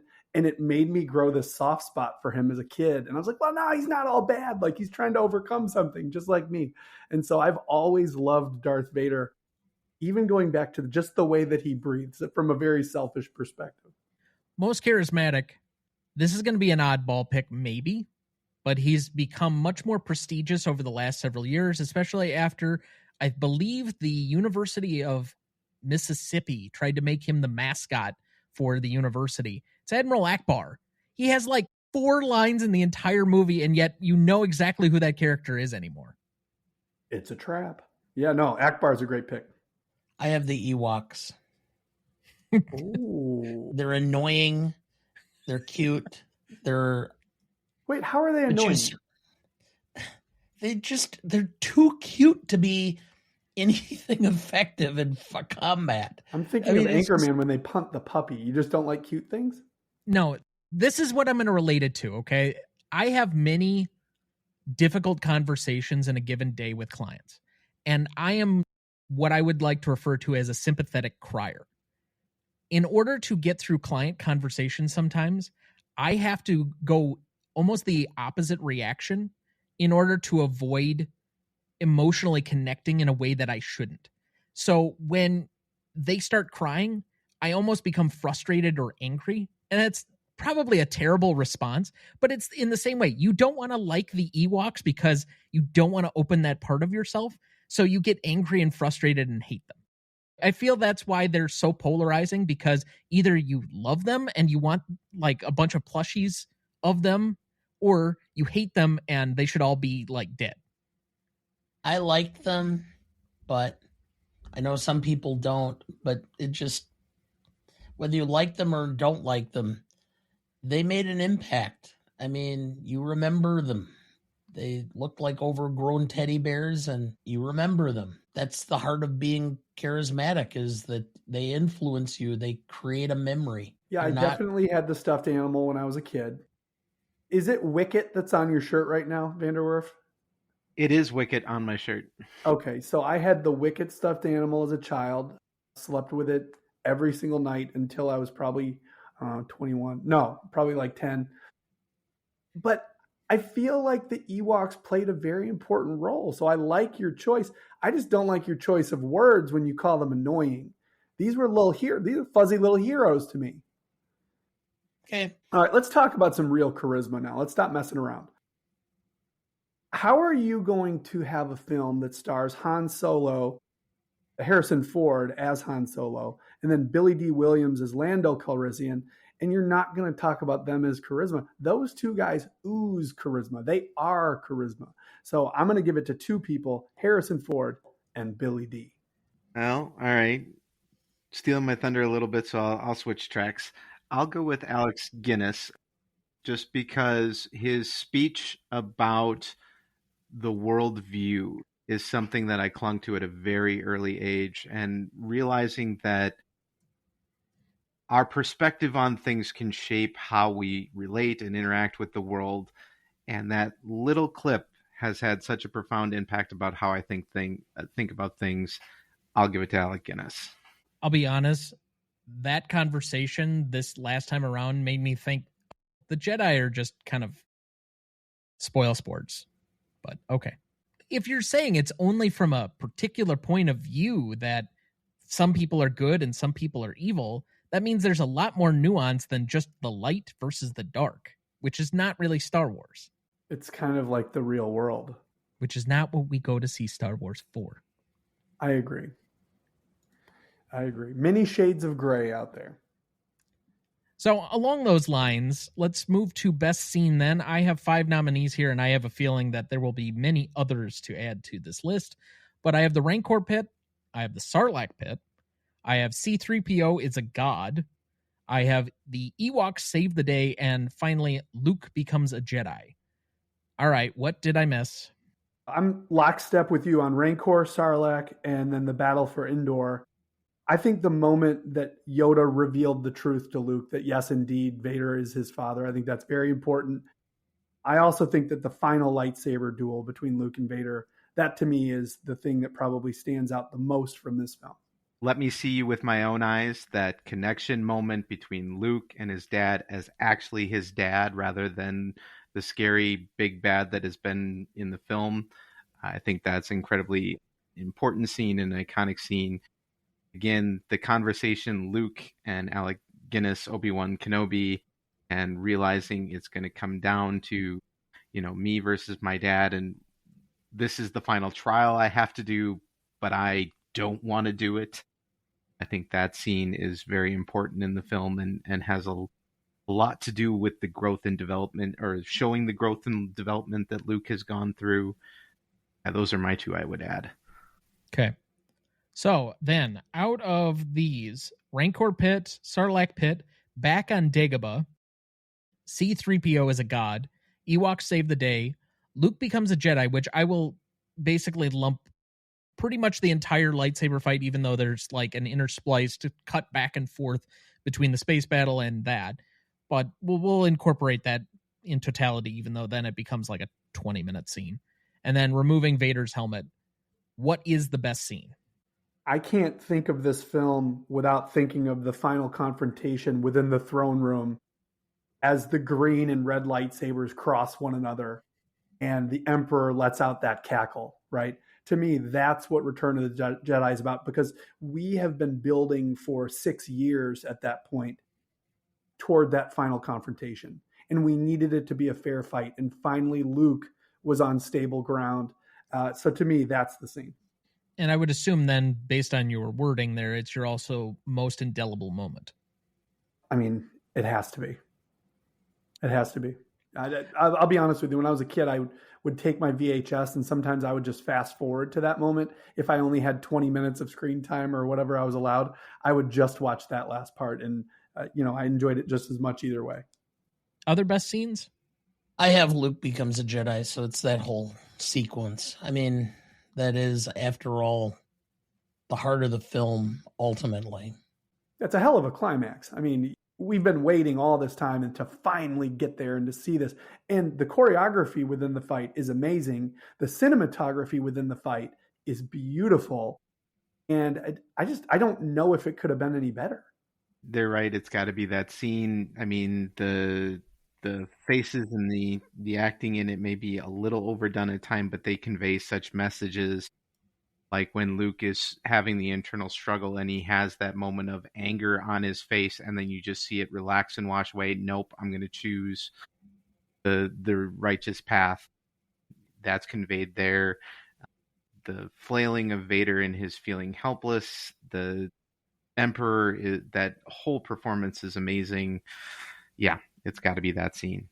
And the score that works to a perfect crescendo during that duel. I mean, all of the pieces are together. Everybody is in a harmonious performance, whether it's on screen or off screen. I don't know if anything Star Wars has done is better than that moment. All right, I will try and give you one better then, because I think Adam's convinced me to go with removing Vader's helmet. For 3 movies and almost 6 hours, you have been defined by a villain in a helmet who you cannot see and who you've wondered, although you got a glimpse of it in The Empire Strikes Back, what's underneath the helmet? What's the real face of this villain? Because up to this point, he's not human. He's just a guy behind a mask.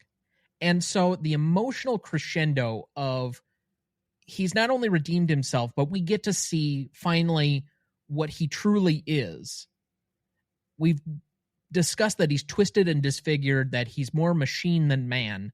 What does this guy actually look like? And to take the Imperial March, this great piece of music that is so iconic, and slow it down with just some reed instruments in that moment, I thought was fantastic. Like, I can still hear the musical score against that by itself. Now, I will also say, originally I had also the Sarlacc Pit, so I'm going to throw that out as an honorable mention, because I also think that's a underappreciated scene in this movie, maybe. Not by me. I mean, the Sarlacc pit is an incredible set piece. The entire dynamic of it in this endless sea of sand, and then you've just got this toothy hole that's going to consume anyone who they throw into it. That is captivating. I love that. But look, I like what you guys are saying about the removal of the helmet and the actually let me look on you with my own eyes. But I kind of feel like Vader reveals who he is when he throws the Emperor in the pit.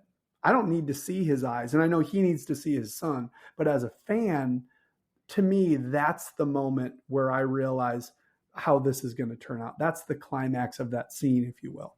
It's just such a human request. I think, if nothing else, you may be right that we've already come to the conclusion he's been redeemed, but it's the first moment you actually get to see him as actually human. And accepting of his fate. Like he knows what he's done, and kind of going back to the redemption point that I brought up earlier, he accepts that, like, no, I'm going to die. Like, this is the end of it for me. But if I'm going to go out, I'm going to do the right things by getting rid of the Emperor. But I also want you to know that, like, deep inside, I am your father. I am still someone who can be redeemed, even if it's just in your memory of me. So I agree. That's a very powerful moment. All right, moving to favorite scene, I will piggyback off of something that Freed said earlier, in that if there is a sequence or a moment from this movie, because I do think there are some definite spaces that I would readily skip over if I could. Like, if you're catching this on cable and you're catching it about when they get on Endor, I'm like, come back to me in about 20 minutes. But the last half an hour of this movie is what I'm probably watching. So it's Luke becomes a Jedi for me as favorite scene. For me, maybe it's just the time period in which we live, but mine is C-3PO is a god, which just means to me that the strangest, most unlikely people can be elevated to godlike status by people who don't seem to understand. I think that's a good point. And the fact that C-3PO is also technology. I think the worship of tech these days, I think, is another thing that just proves how forward-looking George Lucas was.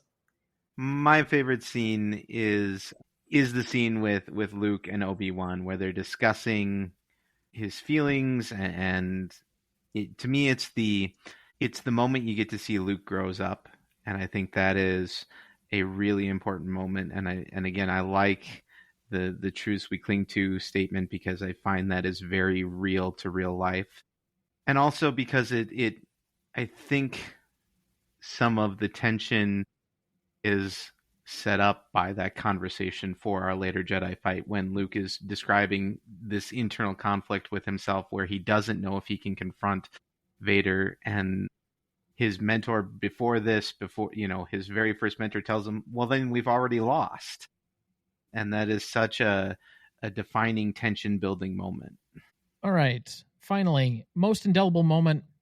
There are several things that you could go with here. I think removing Vader's helmet is iconic. I think Luke throwing away the lightsaber at the end, the Emperor's demise, any of these could stick out for anyone. The Ewoks, for that matter, could be the most indelible moment. I hope not, but I had that. The Ewoks. Boy, see, you love the Ewoks. Yeah. Okay.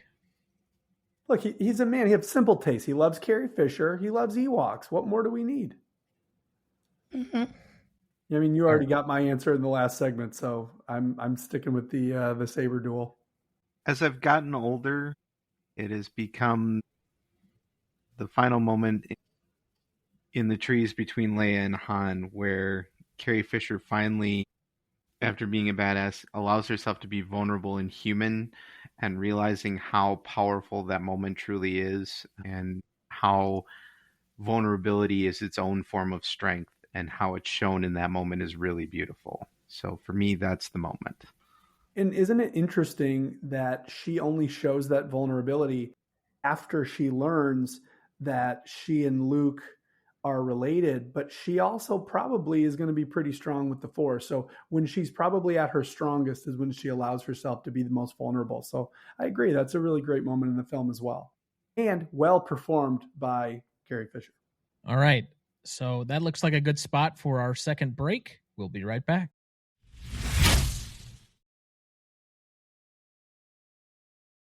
Before we jump back into the episode, and before we get to the Stanley Rubric in a minute, if you're ever curious about our Master Greatest Movies of All Time list that has every graded movie we've ever discussed on the show, there's a link in the episode description of every episode of this show, or you can go to RonnieDuncanStudios.com and find it as the top entry on the Greatest Movie of All Time podcast show page.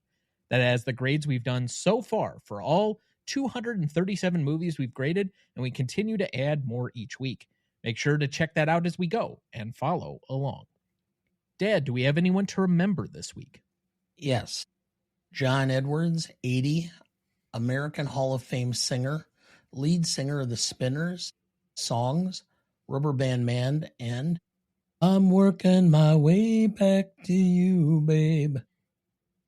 Johnny Rodriguez, 73, American country singer, known for songs You Always Come Back to Hurting Me, Pass Me By If You're Only Passing Through.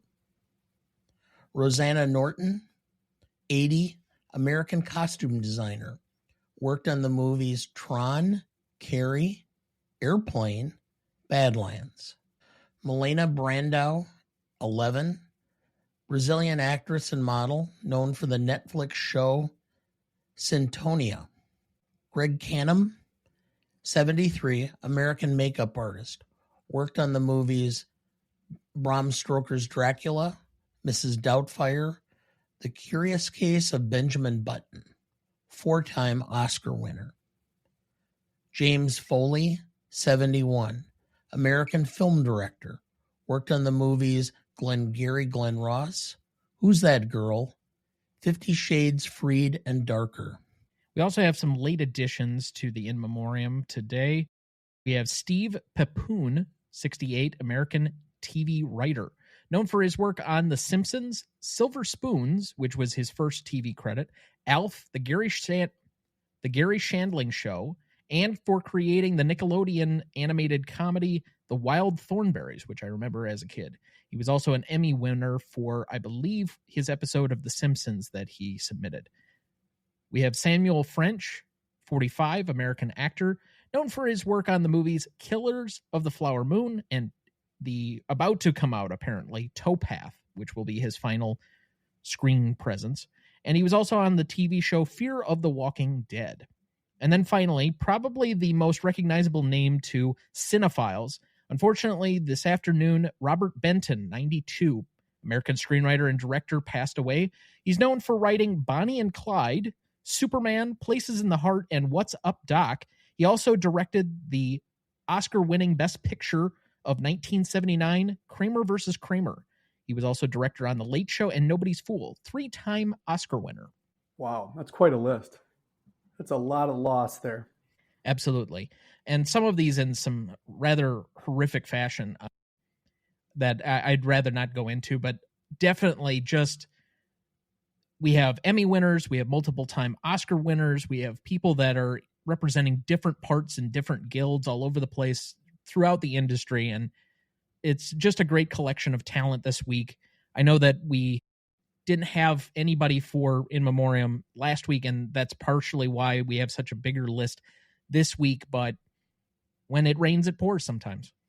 Well, and the young lady who was only 11 years old, that's the heartbreaking one. Yeah, definitely don't look up how she passed away. Nope. You will have a hard time. To her family. But yes, 4-time Oscar-winning makeup artist in Greg Canham. I mean, you just think about Mrs. Doubtfire and the amount of makeup that went into that particular movie. I think he did win one of his Oscars for doing the makeup for that movie, which is... well deserved. Yeah. Well, I didn't think of the fact, and I'm like, yeah, that is an impressive Oscar win, but you don't think of Mrs. Doubtfire as being an Oscar movie. No, you don't, but I mean, this is probably a different episode, but how many films can you think of that are as makeup forward as that one is? That's true. It really is the star. It's the plot of the film. Yeah. obviously the biggest name being Robert Benton. We were on the 1967 episode of the Revisionist Almanac from, I believe, last December was when we recorded, or maybe it was early this January, one of those two. But he obviously had a significant portion in that movie with his writing partner at the time in writing Bonnie and Clyde. If you want a great story on kind of how he came up in the industry, I would also point you back to the book that I mentioned during that particular episode for 1967. Of course, now that I say that, I don't have the name of the book immediately offhand. You caught yourself. Quick, mid-show research. Yeah, I know. I'm trying to look it up. Shit. I can't find it. Well, anyway. But I'm sure you can find it on your own there, since apparently I can't do a very quick Google search to be able to find it and help myself out. So, but that was an excellent book, and he is a prominent feature in it pretty much from the beginning to the end. And I'll be quite honest that even though I knew him from that particular book that I used as background information for that episode, I was not aware that he was also the director on Kramer versus Kramer. So, interesting. And so we remember these here fondly with a moment of silence in their honor.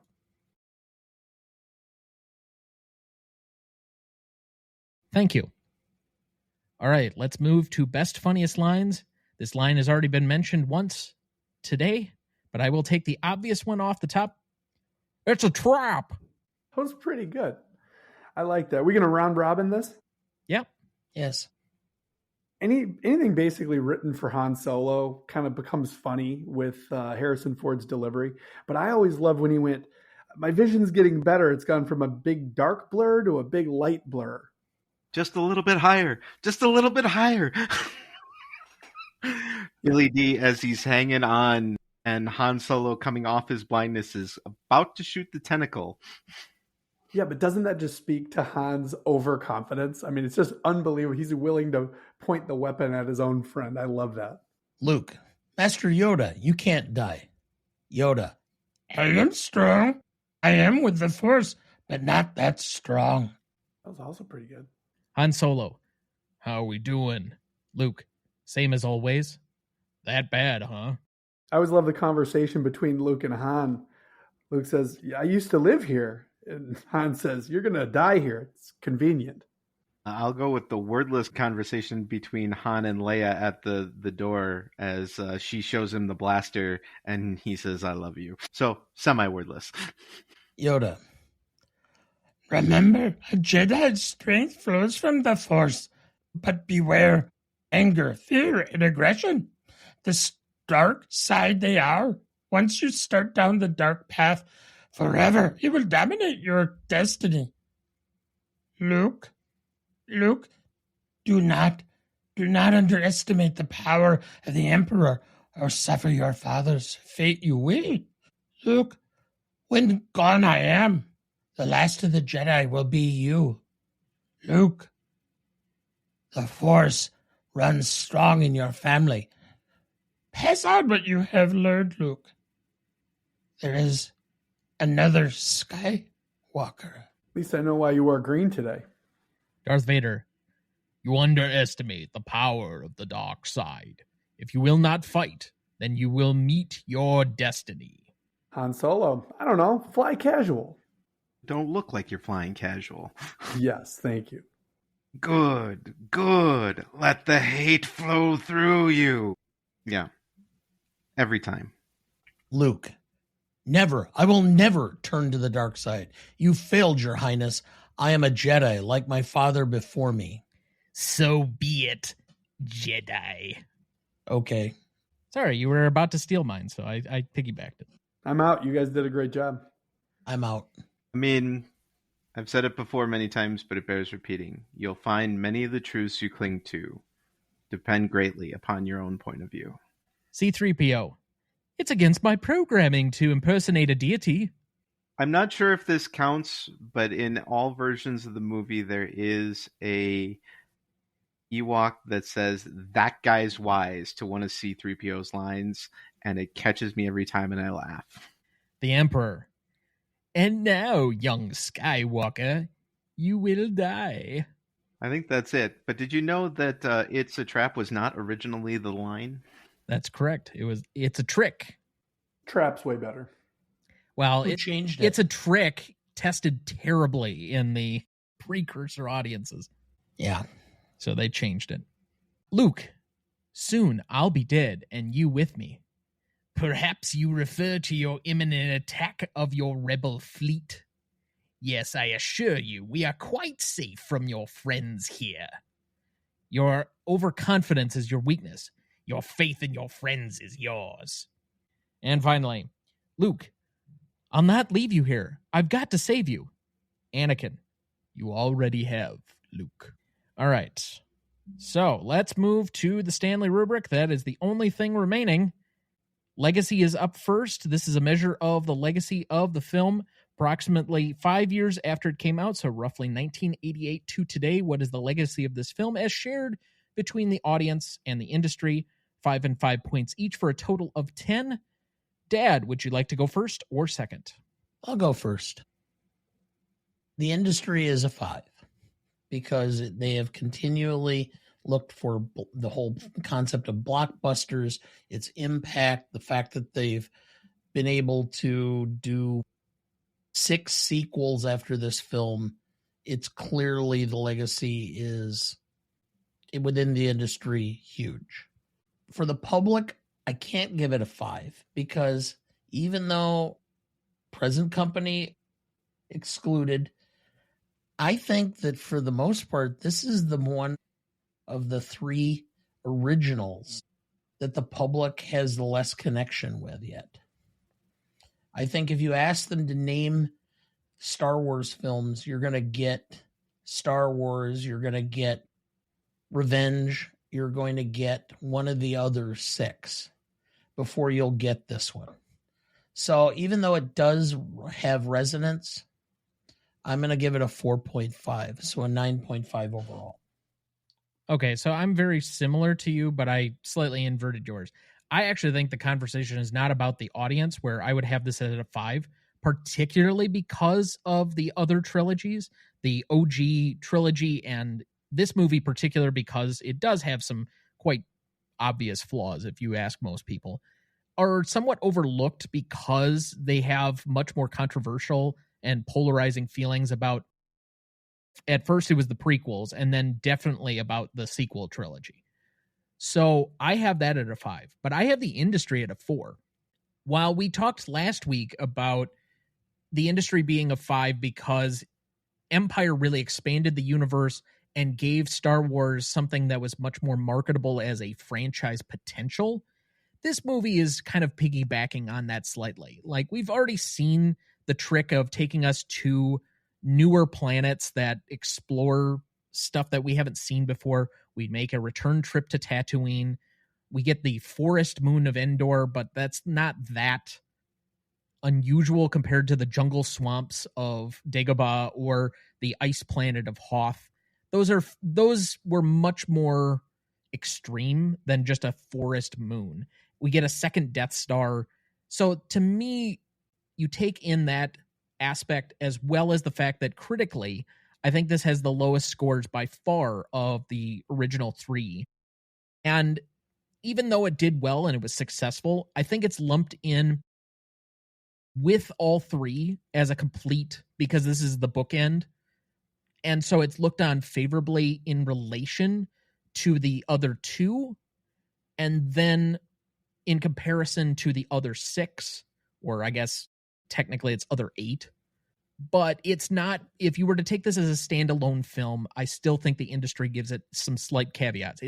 Unlike Star Wars and Empire, which are appearing on a lot of great critic lists, this does not appear anywhere on any great critics lists at all. So I have a 9. I think you just raised a good point, and I said I wanted to come into this not as a critic, but as a fan. This isn't a film that I think is going to lend itself as well to criticism as the other 2. But I think what Dana said about the industry's response to the film is massive, because when this came out, there hadn't been a ton of trilogies, right? This is what proved that audiences will respond to waiting almost a decade to finish your story. This proves that that could work. So in terms of the industry, I think I said this once before, but anything you've seen the industry replicate or recreate, that means they had quite a high reverence for the concept. And so for that, industry for me is a 5. And I'm going to be with Dana again, public 4.5. I actually think that the sequel series, the second sequel series, diminishes the importance of this movie in some ways, because when people thought of Return of the Jedi before, this was how the story ended. And now it's just another springboard to another trilogy. So I think as time has gone on, maybe the public doesn't revere it the way that I did when I was growing up. So public 4.5, total 9.5. I'm all here for the Rise of Skywalker bashing. Yeah, and I don't want to do that. I just know I didn't feel the same way watching those movies as I did this original trilogy. And, you know, if your heart's not all the way in it, it's hard to sell it to yourself. All right. Well, I'm going 5 for the industry. As Dana pointed out, this movie pushed the envelope a lot in special effects, in costumes, and things that weren't done and that were emulated and advanced on further in the industry that directly relate back to what they did in this film. Although that's true of the whole series, this is the final one where it continues. Again, the first time being THX sound, this has a lot of impact on how movies are processed from that aspect. I don't think that the minor things can be understated here, so I'm a 5. As far as audience legacy, maybe I'm a Homer fan. Maybe it's because this is my favorite movie. It's still a 5 to me. This is the end really of Luke's story. We can talk about, whatever happened in the following films, but in my opinion, those broke Luke, and I'd much rather think of this as the end of his story arc. And, the point that this movie was one of the first ones where we really saw the marketing that came with it, the stuffed animals, the toys and things that were and are still sought after, I think speaks a lot to the impact this had on the fan base. So I'm a perfect 10 on this one. All right, so divided between the four of us, that is a 9.5 average. Let's move to impact and significance then. This is a measure of the impact and significance among the first 5 years that the movie was out, so roughly 1983 to 1988. What is the impact and significance as felt, again, between the industry and the audience? 5 and 5 points for a total of 10. Dad, you went first on the last category. I think I will start, or I will lead here. While this was big in the moment, it obviously sold tickets. I believe it was the number one film of its year. We already stated earlier that in a per theater average, adjusted for inflation, its record held up for a very long time. And yet, I think overall, it is the third highest grossing of the original trilogy, even though it's the bookend. I'm not sure why people didn't stick around to finish off the series, or that it, but each one, I think, successively got less box office receipts. The critics at the time were also somewhat out. Even though Empire didn't get as many nominations, I think some of that has to do with the fact that we talked about last week. It was so revolutionary in telling kind of a bridge story that I don't think people knew how to receive it at the time.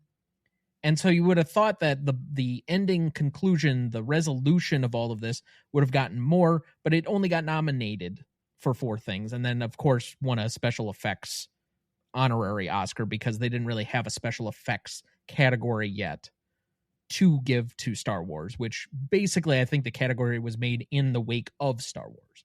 So you might be able to give a little bit of credit there. But again, the critics were mixed at the time. Its box office receipts were a little bit lower. So I'm going to reasonably grade this out at a 4 for the industry and a 4.5 for the audience for an 8.5. All right. The industry, I'll agree with your comments, Tom, at 4.5 for the industry. I was at a 4 for the industry. Excuse me. I don't know if I can go quite to 4, but let me think. You'll agree with my reasoning, but maybe not my score. Okay. Public, I think I'm higher there as well. I'm going to go with a 4.5 definitely for the public. which was what I had. Yeah. So you have a 9? In 9 overall, this is exactly the point. I remember the just wringing of hands and gnashing of teeth that it was over, that there was going to be no more. And the fans all just clamoring for, oh, if only we could. And then the rumors flying around, well, George Lucas wrote 3 prequels and 3 sequels, and only if they could be made. And it just was talked about. And it was in the moment what most people who were huge Star Wars fans discussed and talked about and lamented why they weren't going to do them. And so I think that the clamor among the public for more within that 5 years was huge. So I'm going to go with a 9 overall.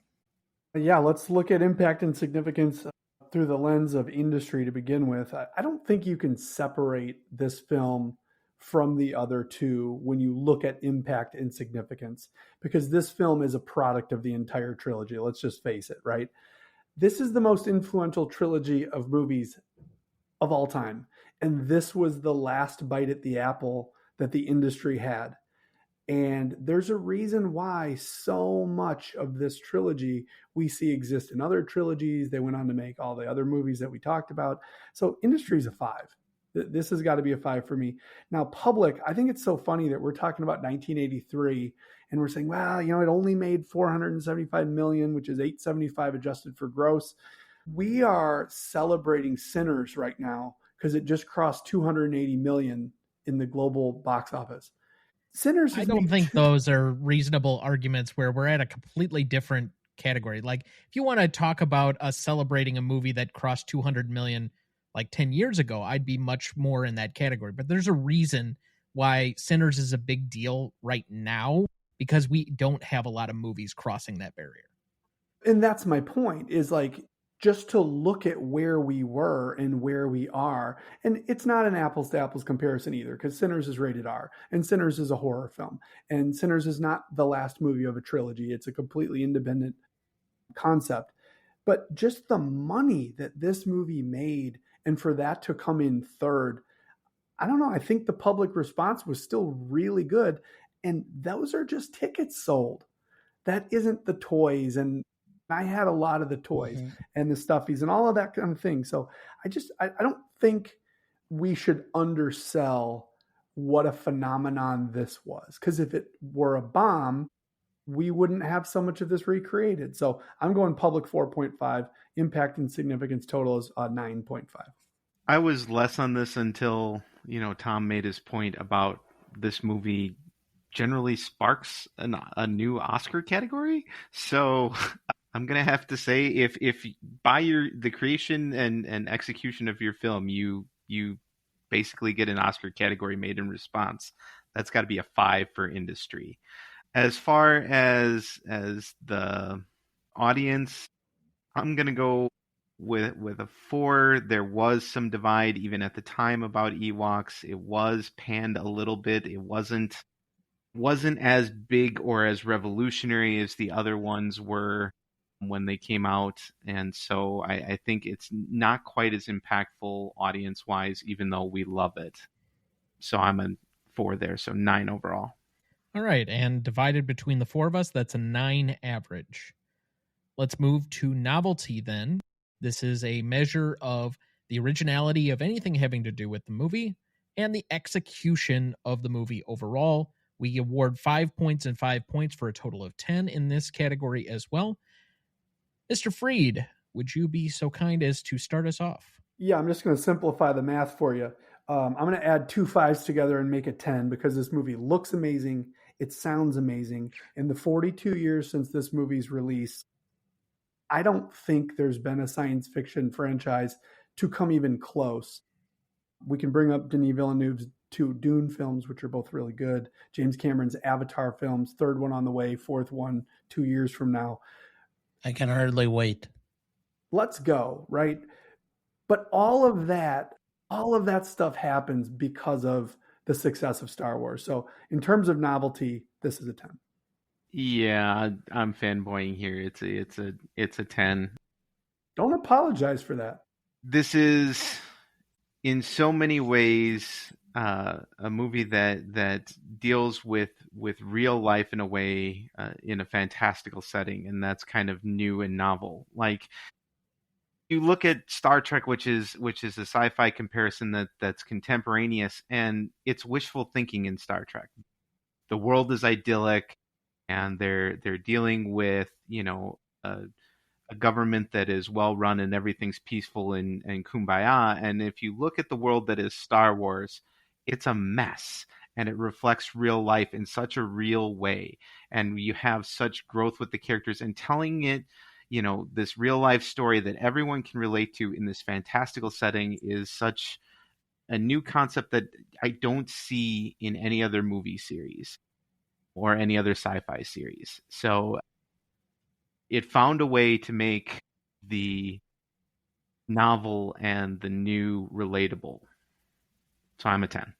So part of the reason of bringing on two guests for all of the Star Wars is to balance Dana and I out, who don't have necessarily the ability or privilege to fanboy quite in the same way as most of our guests can, because we have the burden of having to review all of these with a certain level of nuance, because we have to treat Return of the Jedi somewhat differently than the other two Star Wars, but then also inverting it to other franchises that we've discussed, like Indiana Jones or other Spielberg movies, or how do you relate that to Casablanca? And so with the hindsight of where we've been and where we've kind of backed ourselves into a corner with different arguments, I know last week we had a very spirited conversation over Novelty that is already going gangbusters, both on the Discord and on the general internet.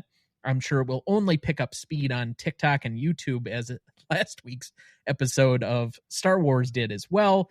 Basically, people just bashing me for having remaining questions on either one of them, which... How dare you have an opinion? Yeah, that's what the 70s and 80s was asking Star Wars questions that you didn't have the answers for. I'm sorry.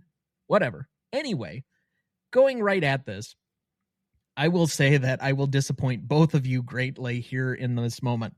Novelty-wise, yes, I'm definitely going to do it.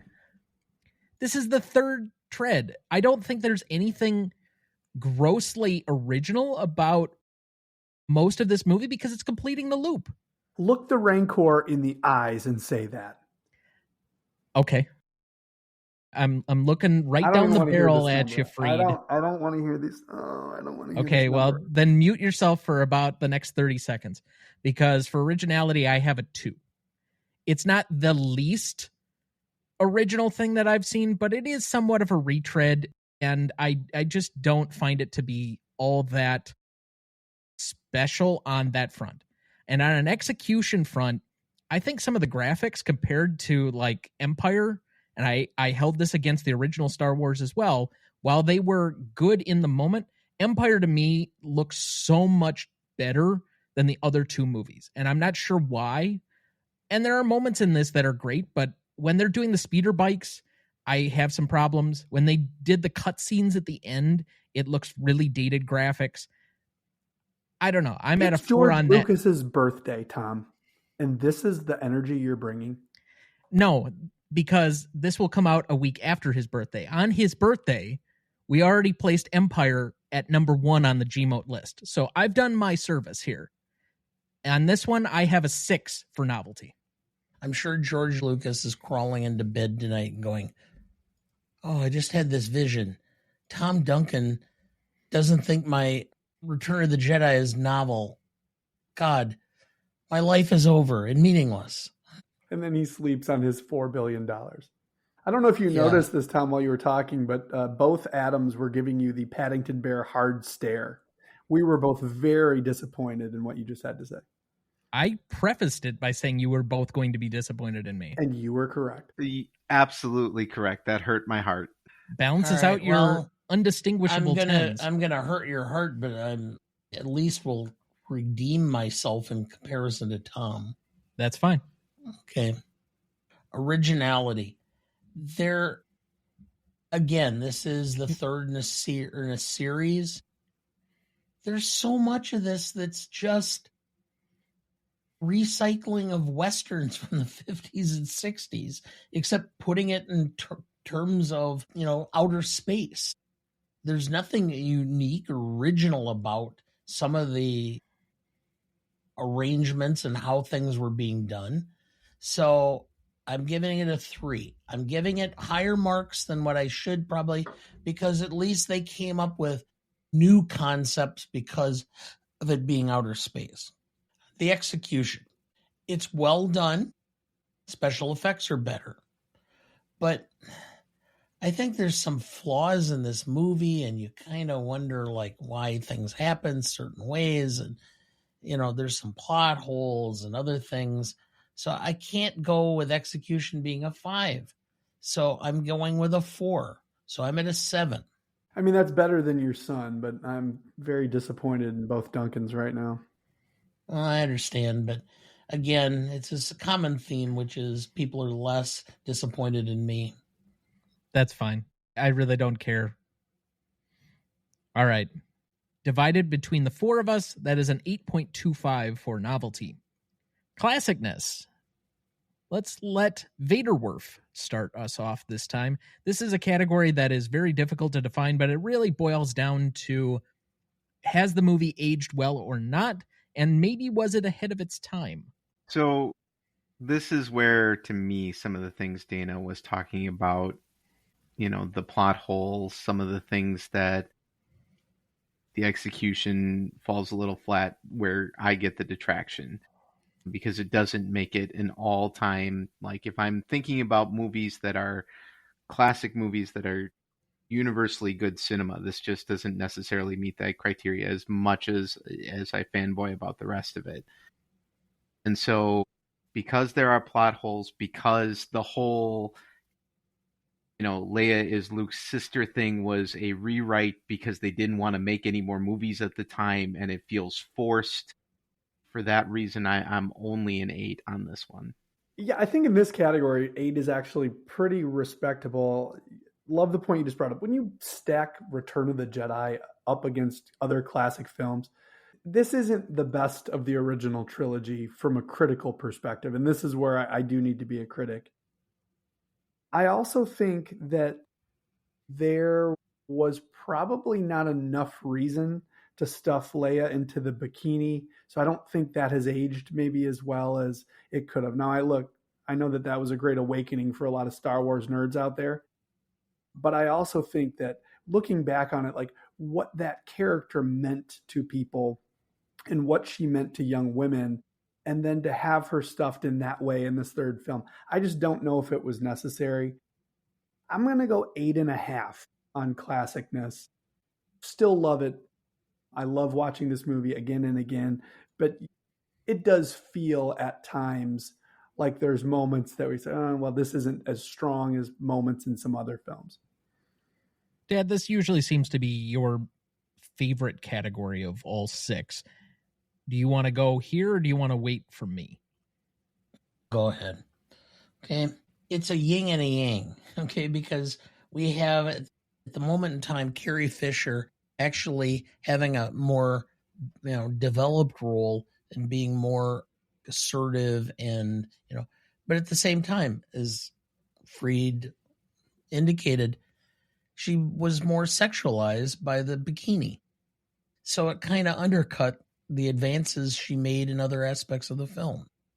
Overall, we again had more minorities involved. We had different races of people, even if they were, Ewoks as opposed to any other things. So there was a broader interpretation. It has better feel. But since I historically have tried to assess classicness based upon the film, the time frame, how it impacts, what was going on, what impact it had on society at the moment, etc. So, of course, my number tends to be all over the place because I don't look at what our classic or what my classic score is in other films. I'm judging each of those in context of the film and the time frame. We have one frequent guest who seems to have a difficult time with my And one co-host. complains about my lack of consistency and classicness. So It's but mostly still. your lack of consistency overall in all categories, but fair. Okay, thank you. Yeah, This is my everyday. 50 cents could have avoided the whole problem. Is there a number coming? Yes. I'm Wow. at an 8.5. All right. So normally we start this category roughly at a 6 and either work up or down, because it's usually easier to take away points than it is to add points back into the category. In this one, usually the times that we have added points are for timelessness, which usually I don't start to award until after about 25 years. So the fact that this is, I want to say 42 was the number I gave earlier, the 42nd anniversary, it could be given up a point for timelessness. The other ways you can give additional points usually are, has it aged well? Was it ahead of its time? Realistically, I'm not sure, other than maybe ILM and the special effects categories, that it was ahead of its time, but that might also, for some, work against it. Again, the lightsaber dueling choreography is dated compared to anybody who liked the prequels. I also think that there are still some remnants of 70s, 80s era style fashion that look a little bit dated. I think some of the green screen and computer technology work is a bit dated. The Ewoks are also controversial, and that's where I will place them into this conversation. For some people, they are not very classic. Additionally, and given the fact that you cannot watch the theatrical version anymore, and if you go and pop this on Disney Plus, Yeah. you will see Hayden Christensen, I not know. Sebastian Oh, Shaw, at the end Force Ghost scene, which doesn't make sense because Alec Guinness and the Yoda of old are both there. So why the hell don't we have Sebastian Shaw, since we just saw him die on screen? did you guys watch this on Disney Plus? Oh, of course. Okay, so, and I think that's what probably most people are doing now. I absolutely loved what used to be called the final Ewok celebration. It was the Ewok celebration and finale. I had to get the title right. And it was the dun dun dun dun dun dun dun dun dun dun dun dun. And it built to a perfect moment in these end credits. That's gone now. They've replaced it with some horrible rendition. I don't know what they're doing with making these changes. And yes, George Lucas can do whatever he wants, but that didn't make the movie better. And I'll also say, I agree with you that the shoehorning in of the Emperor into Rise of Skywalker completely undermines his death in this movie, because he supposedly can't anticipate the Ewoks, but he can anticipate that Vader was going to turn on him. Yeah. That makes no friggin' sense. So, unfortunately, Star Wars has kind of undermined itself overall. That being said, I know that I've been mostly negative in my comments, but this really, to me, is more of a gut call, and I'm going to say a 7 feels pretty on par for where I'm at. And if you take the average between the four of us divided by 4, that is going to be an 8 for this category. Seems all right. Well, since that was your number. My number. I was an 8.5. Oh, that's right. I'm sorry. Too many atoms. All right. So we finally get to rewatchability, which is the most subjective category that we have. And let's let the fanboys go first with their 10s. You got it. If this is on, I'm plunking it and watching it. Yeah, I mean, I've probably seen this movie 40 times at this point. My son, who's now 11, I think was 6 the first time I showed it to him. And I walked down our basement the other day and I was like, hey, buddy, what are you watching? He was watching Return of the Jedi. I hadn't talked to him anything about doing the show. I hadn't brought that title up in years. And he was just down there watching it. So it works. Would it be nice to have a day to just watch all of these in order? Sure. But if I only get 20 minutes of one movie, I think I'm going to take the 20 minutes we talked about earlier. That throne room battle, I absolutely love. So rewatchability, you got it. The atoms are a combined 20. So now the Duncans can be the lead balloon. Welcome to the dark side, Duncans. That's fine. We've always been there. Okay. I like the movie. I think I've seen it 2 or 3 times maybe since it was released or I saw it in the theater. I'll watch it again. If somebody wants to say, hey, let's watch Return, fine, I'll watch it. I'll sit and watch it with you. I have no problem with it. I have no objection. Am I going to go out of my way to watch it again? Not really, because it just doesn't necessarily trip my trigger. It's not something that's something that I personally go to again and again and again. So when I'm at that situation where, yes, I'll rewatch it. Yes, I like the movie. Yes, I'll recommend it to people and say, this is one of the movies in the category of you need to watch this to have a good knowledge of film and of film history. For me, that point is 6.5. And that's where I came in this. I mean, it may be another 10 years before I rewatch this film. Okay. Hey, Dana, since I've been on this show multiple times now, that is generally a theme of the scores I get for the movies I'm on for. So what movies actually do you watch again and again? North by Northwest. That's a good movie. Okay. 12 Angry Men. Patton. Blazing Saddles. Blazing Saddles. Rio Bravo. Airplane. I have a strong leaning towards comedy because my life is so serious that, Caddyshack. I mean, those are the ones that I gravitate to when I'm looking to rewatch a film. Dana, do you like musicals? Yes. He'll do a Singing in the Rain. Oh, Yep. okay. Yeah, I was going to say. Singing in the Rain is one. I will watch Singing in the Rain about once a year because I love that film. Are you a White Christmas guy around the holidays? Yes, I am. Yeah, that's another one. Yeah. My favorite Christmas movie. There we go. See, the Adams just keep doing it right. I don't rewatch a lot of films because there's so much out there that's of quality that I haven't seen or things that I want to see that I haven't had a chance to because of my schedule. I mean, I've had a very busy life between having children and a practice and doing stuff. There's a lot of stuff I'd like to see, and I don't rewatch a lot. So my rewatchability is kind of rather low at times, I would assume. I was bemoaning the other day at a festival. They showed in 35 millimeter Charlie Chaplin's The Great Dictator. And I was like, it's so nice to sit in a theater and see a movie that I couldn't wait to rewatch because I spend so much time looking forward at what's coming out and what's next and what's headed. To stop and do something like this and get to go back and watch a movie that I love so much, it's like a warm blanket. And so I'm glad to hear, Dana, that you are still going back and rewatching certain movies, maybe just not Return of the Jedi. Quite frankly, you mention it, I have never seen the entirety of The Great Dictator. Yes, you have. Huh? Yes, you have. No, I haven't. Yes, you have. This No, is the I have yes, not. I have, Okay. no, I haven't segment. All right. This will settle it. We've covered it on the show. No, we didn't. Yes, we did with Sarah. I did the entire speech. It was like 3 years ago. It's on the list. Okay.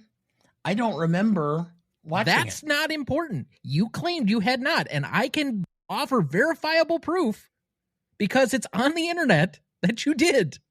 Oh, okay. Okay, so this is the one time where this has happened. So, okay. No, it is not the one time that it has happened. But it's the one time that I can prove it in a public setting quite like this. Yes, and someone can't do this show without actually having watched the movie. Just saying, that's not verifiable just because he was on the show. All an elaborate ruse. Could be a dream. I'm looking for your episode. For that matter, I could probably give you its placement on the list. Well, I'll just tell you right now, The Great Dictator featuring Sarah Duncan was June 16th of 2021. Yeah, it's number 122 on our current list. Yeah. Only 116 minutes, though, that episode. I think it's time for a revisit. You could stretch that out to triple that length. I think our schedule is set. I feel no need to revisit. That was a very polite no, yes. we have enough resistance elements on this current program against the current administration that I don't feel like I need to be that on the nose. Is there something going on? Did I miss some news? Anyway, now I will also mention before I get to my score that in the past 2 weeks, Dana has said he would much rather watch, depending on the day, I will caveat it, the Pop-Tart movie over the original Star Wars. And last week said he would much rather watch The Waterboy than The Empire Strikes Back. So you at least know where he's coming from on this. Just saying. Those are bad takes. If I were a fanboy, if this were subjective, and I will start this the exact same way that I did last week when Andrew blew up at me because he thought I was going to cost Empire the #1 slot with my rewatchability score. I have been doing this all season, trying to return to a semblance of objectivity in this category, something that nobody else does, because I'm trying to at least recognize that there are movies that are not necessarily for everyone. And Star Wars, as much as there is a lot of very fervent fan base that is very dedicated to this franchise, there is equally a percentage of the population who has proudly told me, I've never watched a moment of Star Wars. And so it just verifiably, if you're taking into the wide swath of even film fans, I'm not even counting the people who never watch movies that are like, I've never seen Star Wars. I'm not counting you because you don't watch movies, period. But even film fans that just, this is not their thing. They feel that it's only for a certain segment of the population and they've just never gotten into it. That's fine. I can appreciate it. If you're going to watch the critically acclaimed ones, this is not the one, as we've mentioned multiple times. And if you don't feel like you need to close the loop, this is also not the one necessarily for you to pick up and watch. And I've progressively downgraded each one of the three. I think this is by far the least good in the overall storytelling per se, because it's so reliant on having to close the loop and answer questions that have been presented in other chapters, that I don't feel that this is able to stand on its own 2 feet. And so from that standpoint, I have this at a 7. Wait. This, I mean, we talked about how Empire is literally just a bridge between movie 1 and Return of the Jedi here. How can this be the one that gets downgraded the most for that concept? There are elements of this movie has a climax. This movie has a beginning, it has an end, it has a climax. Character resolution. Empire does not. If that's your argument, this should be better than Empire. I made my argument. I stand by my argument. I don't think you've pointed to my own flaws. In fact, you agreed with that opinion earlier in the show. So you're really arguing with yourself. So, in essence, on this category, we then have an 8.38 average between the four of us. I'm embarrassed by that score. Now, moving to audience score, we had a 94% for Google users and a 94% for Rotten Tomato users, giving us a 9.4. So to repeat the categories, we had a 9.5 for Legacy, a 9 for Impact and an 8.25 for Novelty, an 8 for Classicness, an 8.38 for Rewatchability, and a 9.4 for Audience Score, giving us a final total of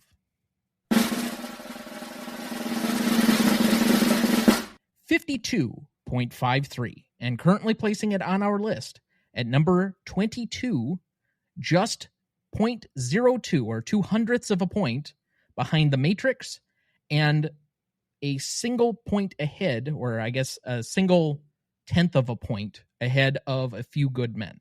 You know, when you put it that way, after all of the horrible things the Duncan family has said about this movie, I really think it ended up where it belongs. And I think I'll be able to sleep okay tonight with 22. So to finish off the original Star Wars trilogy, and we have no real plans to visit any of the other 8 movies at this point, The Empire Strikes Back is ranked number 1 currently on the list. The OG Star Wars is number 13 at 54.05, and Return of the Jedi at 22 at 52.53. Not happy about it, but I can live with it. Yeah. That's not as offensive as I thought it was going to be. As usual, if you have any commentary, and I'm sure this will have zero commentary on the internet, if you agreed with our scoring, if you disagreed with our scoring, if you'd just like to simply bash all of my opinions, as I'm happy if you want to, you can write us at greatestaltimemoviepodcast@gmail.com. You can seek us out on any of our socials at GMOAT Podcast, GMOAT, or you can find us on our website, RonnieDuncanStudios.com/GMOAT Podcast. All right, let's move to remaining questions on this one.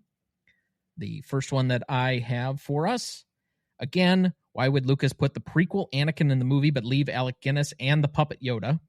Makes no sense. It makes no sense. The digital changes that they made to the theatrical release, it doesn't make it a better movie. I'm with you on that one. It's somebody with all of the tools and toys to play around with, over tinkering with something. And that's why most directors don't have the ability to go back and recut their own movie, because at a certain point, you just need to move on. I'm trying to remember when they redid this before the prequels were released in the 90s. It was still the original actor that was in that one, wasn't it? Yes. That was the first retouch. When they did the box set VHSs, you could still see the theatrical version. And I want to say Andrew Corns, who was on last week, says he has the original box set of DVDs that also has the theatrical version. But you can't even buy like the Blu-rays with the theatrical version. Nope, it's gone. Right. So I guess I'm wondering if this is Lucas or if this is Disney trying to connect with the people who go, but here's all our stuff with this guy in it, and therefore it's now ours. Well, this is before the Disney acquisition. Well, I guess that's my question. When did they actually put him in? He did it right after Revenge of the Sith, if I remember right. That was the first like box set DVDs that I remember, and right before the Blu-rays came out, there was a prequel trilogy, and they were also selling the OG trilogy, and that's when it was first introduced. And then it became the only version, I believe, by the time it got to the Blu-rays. And it's definitely that way when it's now on streaming, because that's the only version I think they're licensed to carry, because that's what Lucas touched up. And when did they actually buy it? I want to say it was like, so Force Awakens, if I remember right, was 2014, 2015? Somewhere in that range. And I want to say they bought it in like 2012, 2013. 2012, because the sale went down while I was in Madrid. Okay. I remember sitting around the table discussing the deal. All right, next question. How can the Emperor foresee and plan so meticulously everything, but not have anticipated the Ewoks? They were too small. I do have a theory about this, but it depends on how deep into the extended universe you really want to go. We went there last week. Okay, so in several of the books, it is theorized that Yoda was able to hide out on Dagobah because of the vast array of life in the swamp, was able to hide his Force signature. If you follow that same logic in a forest that's loaded with plants and things that are loaded with Force energy, you are not going to see the Ewoks. You lost me at Force signature. I thought he would have lost you at midichlorians, but that's a different matter. I didn't say midichlorians. Don't put that evil word in my mouth. It sounds like it's still canon. Mm-hmm. Okay, and finally, how long of time is between the end of Empire and the start of Return of the Jedi? Enough for Mark Hamill to have noticeable crow's feet. I think the book lore establishes it at something like 1.5 years. It's long enough that Luke goes back to Dagobah to learn to make his lightsaber. I guess that's much longer than I thought. The sense that you get, even though Han has been in carbonite, is that it's maybe like a month or two. Not that it's been years or 18 months. If you made me guess, I would have said 12 months. That's a long time to be in carbonite. I don't know. I haven't tried it, but I'm open to anything. Might be nice if it's like a quality nap. Any other remaining questions? Is it just me, or does Boba Fett get a disproportionate amount of fear for how easily he's taken out in this film? I mean, I never really thought of him as like a great evil character or somebody to really focus on, but for whatever reason, he's become such a like popular mythological character compared to the amount of screen time that he's had, just period. Like, I didn't even really know his name from Empire, and all of a sudden, like, he pops up at the beginning of Jedi, and he's like this feared character. I mean, he's just kind of a guy in a mask again. True. Yeah, he's supposed to be this.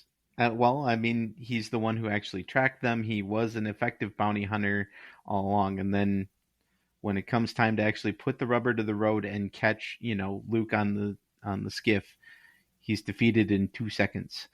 All right. So, any other remaining questions? Hearing none, and unfortunately, we've temporarily lost Mr. Freed. I do want to thank both of our guests for being here with us this evening. We always appreciate having you both. Mr. Vanderwerff, you are not currently signed up for yet another episode this year to get your hat, because this is your 4th episode. Your next one will get you your hat. But let the people know, again, what you're working on and where they can find you. Every day at Duncan Disability, you can find me working on something either disability or work comp related, or listening to these two have conversations related to sports, work, or life in general. And since Mr. Freed is not here to tell us what he's working on and where we can find him, again, moviearcher.com, just as it sounds. He is the editor and reviewer over there. Oh, he's back, so I can just ask him. All right. Sorry, guys. Oh, no, it's No all problem. right. Internet issues are commonplace. We had Part of the game, I guess. We lost Dana temporarily at the end of the episode last week that we had to just kind of shift gears. Yeah. So stuff happens nowadays. But we were just thanking you for being on with us as usual. We always appreciate having you. You will be back with us for the aforementioned American President in November. Can't wait. But tell the people again what you're working on and where they can find you. Yeah, so a lot of different things going on at the same time. As always, moviearcher.com is the easiest place to find up-to-date reviews of both modern television and film, as well as festival coverage, Chicago Critics Film Festival, the Tribeca Film Festival coming up in June. Social media, I'm at Movie Archer all over the place. Very excited about a short film that I had the opportunity to become a producer on. It's called Liquor Bank. And as soon as we have information about a festival run or any acceptance, we're going to make sure that we get that out there for everybody, as well as information about where it may eventually find a home and where it can be seen. So a lot of different film related things going on at the same time. And both of you gentlemen, thank you so much again for having me on. I really appreciate it. You're very welcome. So if you have a chance to see his short film, take it. Thank you, Dan. I appreciate you saying that. All right. Remaining thoughts for the week. Dad, go ahead. I actually, Adam, you or Freed, you critique professionally. Me, I've always had this problem, which is, do I critique as if this is a nominated artistic film, or do I critique it as being something that's fun? Okay, so I create two different systems of critiquing on a scale of 1 to 10. And my wife really wanted to watch Nona's on Netflix. And I liked it. I thought it was fun. Is it a quality film? Is it going to win awards? No. It was good to see Brenda Vaccaro, Talia Shire. Oh my God, Talia Shire came out of retirement? Yep. Yeah, it's got Vince Vaughn. Vince Vaughn did not do a very good job, but Susan Sarandon and why am I drawing a blank? From The Sopranos. He already said Lorraine Bracco. Okay. Yeah. And it was fun. It's a kind of film that you could sit down with your family and it's not going to be a problem. You can watch it with your children. It's just kind of fun. And if you want to spend 2 hours and not have to think too hard or think of an alternative meaning of life or something, it's a fun film.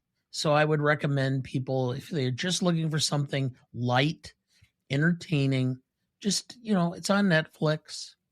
If you have Netflix, just watch it. I think you might like it. Yeah, low stakes entertainment. There's got to be a place for that. Absolutely. For my remaining thoughts, it will not be a recommendation. As I've said, I have several time commitments that have not allowed me to really view or catch up on stuff. And hopefully over the next several weeks, now that I have a couple of weeks in between classes, I will be able to catch up on quite a few things that I've missed so far this spring.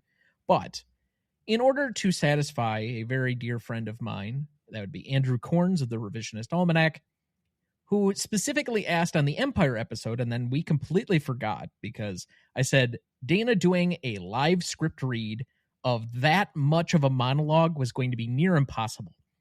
But it has become a, let's say, common theme among comments we receive on the internet that either Dana or I looks like Patton Oswalt. I don't see it, but it for a while, it was like every week we get one comment on YouTube or TikTok or whatever else that one of us does. So Patton Oswalt has a very infamous monologue / filibuster from an episode of Parks and Recreation, for which I will perform here. And if this does not interest you, it may be for an audience of one in Andrew Corns only, but I will recreate the filibuster here. All right. Article 7, Section 3 allows for a citizen filibuster. If I stand here and refuse to yield my time, you are prohibited from voting on the bill. Ahem. Let the filibustering begin. As many of you have noted, that use the internet, it has been announced that Disney has acquired the rights to the Star Wars franchise. And in the summer of 2015, we will see the release of Star Wars Episode 7. Herewith is my proposal for the plot of that movie. Begin with the standard title sequence and John Williams fanfare, followed by a scroll to be written. I would like to mention that Brian De Palma wrote the original scroll for Star Wars Episode 4, A New Hope. I think it would be a nice nod to the franchise if he were to write the opening scroll. Then pan down from the twin suns of Tatooine. We are close on the mouth of the Sarlacc pit. After a beat, the gloved Mandalorian armor gauntlet of Boba Fett grabs onto the sand outside the Sarlacc pit, and the feared bounty hunter pulls himself from the maw of the sand beast. Then, do a hard cut to a repurposed Imperial destroyer, which has now been taken over by the rebels. Commander Luke Skywalker, now a full Jedi Knight, training new Padawans, is using, ironically, his father Anakin's red lightsaber, which will be a symbolic, I think, visual for his battle with how to both bring about the new Jedi Order while still acknowledging his father's fall from grace. As he is training the Padawans, we pan outside the control window to a nearby asteroid where we see Thanos, who was the villain teased at the end of the first Avengers movie. Now, Thanos, as you know, owns the Infinity Gauntlet, which has the Time Gem, the Mind Gem, the Power Gem, the Space Gem, and the Reality Gem. If he holds the Reality Gem, that means he can jump from different realities. This will be our link to the Marvel Universe from the Star Wars universe. We then cut to Earth. Tony Stark realizes that there has been a disturbance in what we'll call a time ribbon for the time being. I will allow J.J. Abrams to think of a better term for this. And he then starts to assemble the cream of the Marvel Universe, not the second-tier superheroes that we saw in the first Avengers movie. I'm sorry, but Hawkeye and Black Widow are not first tier. He would go find, Spider-Man. Spider-Man exists in that universe. He would go find Moon Knight. He would go find Daredevil. He would go find Hercules. And then that could bring in the entire pantheon of Greek gods that we saw in Clash and Wrath of the Titans. So now we have a giant 3-franchise tie-in. Now cut back to the Imperial Star Destroyer. Luke gets a visit from, and we only showed this from the boots up first. So we show these like black boots, and then we pan up and, oh my God, it's Han Solo, but he's older and grizzled and really like focused and cool. Like he's seen some really bad stuff and he actually seems shaken, and Luke's like, what's wrong, old buddy? And that's when Han drops Chewbacca's severed head onto the floor. Yes, on the floor in front of the Padawans. The Padawans are all horrified, and Han says that the planet Kashyyyk has been destroyed by this very mysterious force. Now we know, this was Thanos. Thanos is beginning to, gather power in this new universe. So while they take Chewie's head down to, because we've seen, that they can build new bodies, they're going to build Chewie, this really cool robot, I'm thinking spider body, like a cool spider body with Chewie's head and ion cannons on it. But he'll come back. That'll be the post-credit tease in this film. So keep that in mind. I want you guys bummed out. Chewbacca's not dead. He will come back. Then Luke looks down and Han's wedding ring is gone. Hey, what happened with you and Leia? And Han's like, Don't even get me started on that. So now, where did Leia go? Where did Leia go? She's not gone, but we will find out. Citizen filibuster, thank you. And really, thank you for respecting our town laws by interrupting me during this. Where was I? Yes. Then at the edge of the Star Destroyer's orbit, suddenly the time ribbon begins wavering. And what comes through? The X-Men's Quinjet. That's right. What we did back on Earth, we showed him gathering up all of the heroes, but we didn't see him gathering up the X-Men. So, oh my goodness, now Wolverine's going to be there. Now Cyclops is going to be there. So the Quinjet comes through. Luke gets in his X-Wing to go meet them, and they engage in this awesome star battle, and it looks like the Quinjet is actually going to shoot down Luke. And suddenly this volley of lasers comes in, and what comes flying in is, we think it's going to be the Millennium Falcon, just like in Episode 4, when he comes in and saves him during the Battle of Yavin. But no, it's Slave One. That's right, Boba Fett's ship, Slave One, has come to save Luke because, of course, he's trying to track down Han. He can't have Luke die. So now it's a battle between the Quinjet, between the X-Wing, between Slave One. We see the Millennium Falcon is flying away. So now Slave One goes off to do that. But now we cut down to Coruscant, where Princess Leia is consulting with Lando Calrissian. Now it looks like they're just having a very intense meeting about trade regulations. I will not finish my speaking about trade regulation. But then suddenly, when the rest of the council meeting leaves, they fall into each other's arms. Oh my God, Lando Calrissian and Princess Leia are having an affair. And that is why Han Solo, because look, Lando Calrissian was like, hey, if I'm going to lose the Millennium Falcon to you, I'll just take your woman. And he has. So we set up that triangle. Now cut back to the Quinjet and Reed Richards and the Fantastic Four piloting it. Oh, it was a fake out. It's him. And we have select members of the X-Men that I thought, in my opinion, were not focused on properly in the earlier films. We have Colossus in there. We have X-23, which is Wolverine's daughter. And then we have now mind-controlled Sabretooth and, of course, Wolverine. So imagine those two going up against Robot Chewbacca. Because that's going to happen. That's what we're teasing right now. I literally have no fluid in my mouth. I got to do a Marco Rubio. Can we please cut? And scene. Okay, well, there's 5 minutes of my life I'll never have back. That felt like a hostage video. I hope that was worth it, Andrew. If for nothing else, I'll put that in there almost unedited for you. So, all right. Can we vote before you do that again? I mean... No, we're not doing that again. Jeez, please, God. Well, there's three of us here sitting here going. I'm glad Andrew enjoyed that because I'm not going to get that time back. All right. Yeah. So with that, that'll do it for us this week. Thank you for listening. Are you telling me that you built a time machine out of the DeLorean? Next week, for our 263rd episode, we welcome back Alexander Dofik and Thomas Bacchus to the show to redo their episode of Back to the Future from Season 1. Written and directed by Robert Zemeckis with Bob Gale. Cinematography by Dean Cundy. Music by Alan Silvestri, starring Michael J. Fox, Christopher Lloyd, Leah Thompson, and Crispin Glover. You won't want to miss that one, so watch ahead of the show by searching the Real Good app to find where it's streaming for you.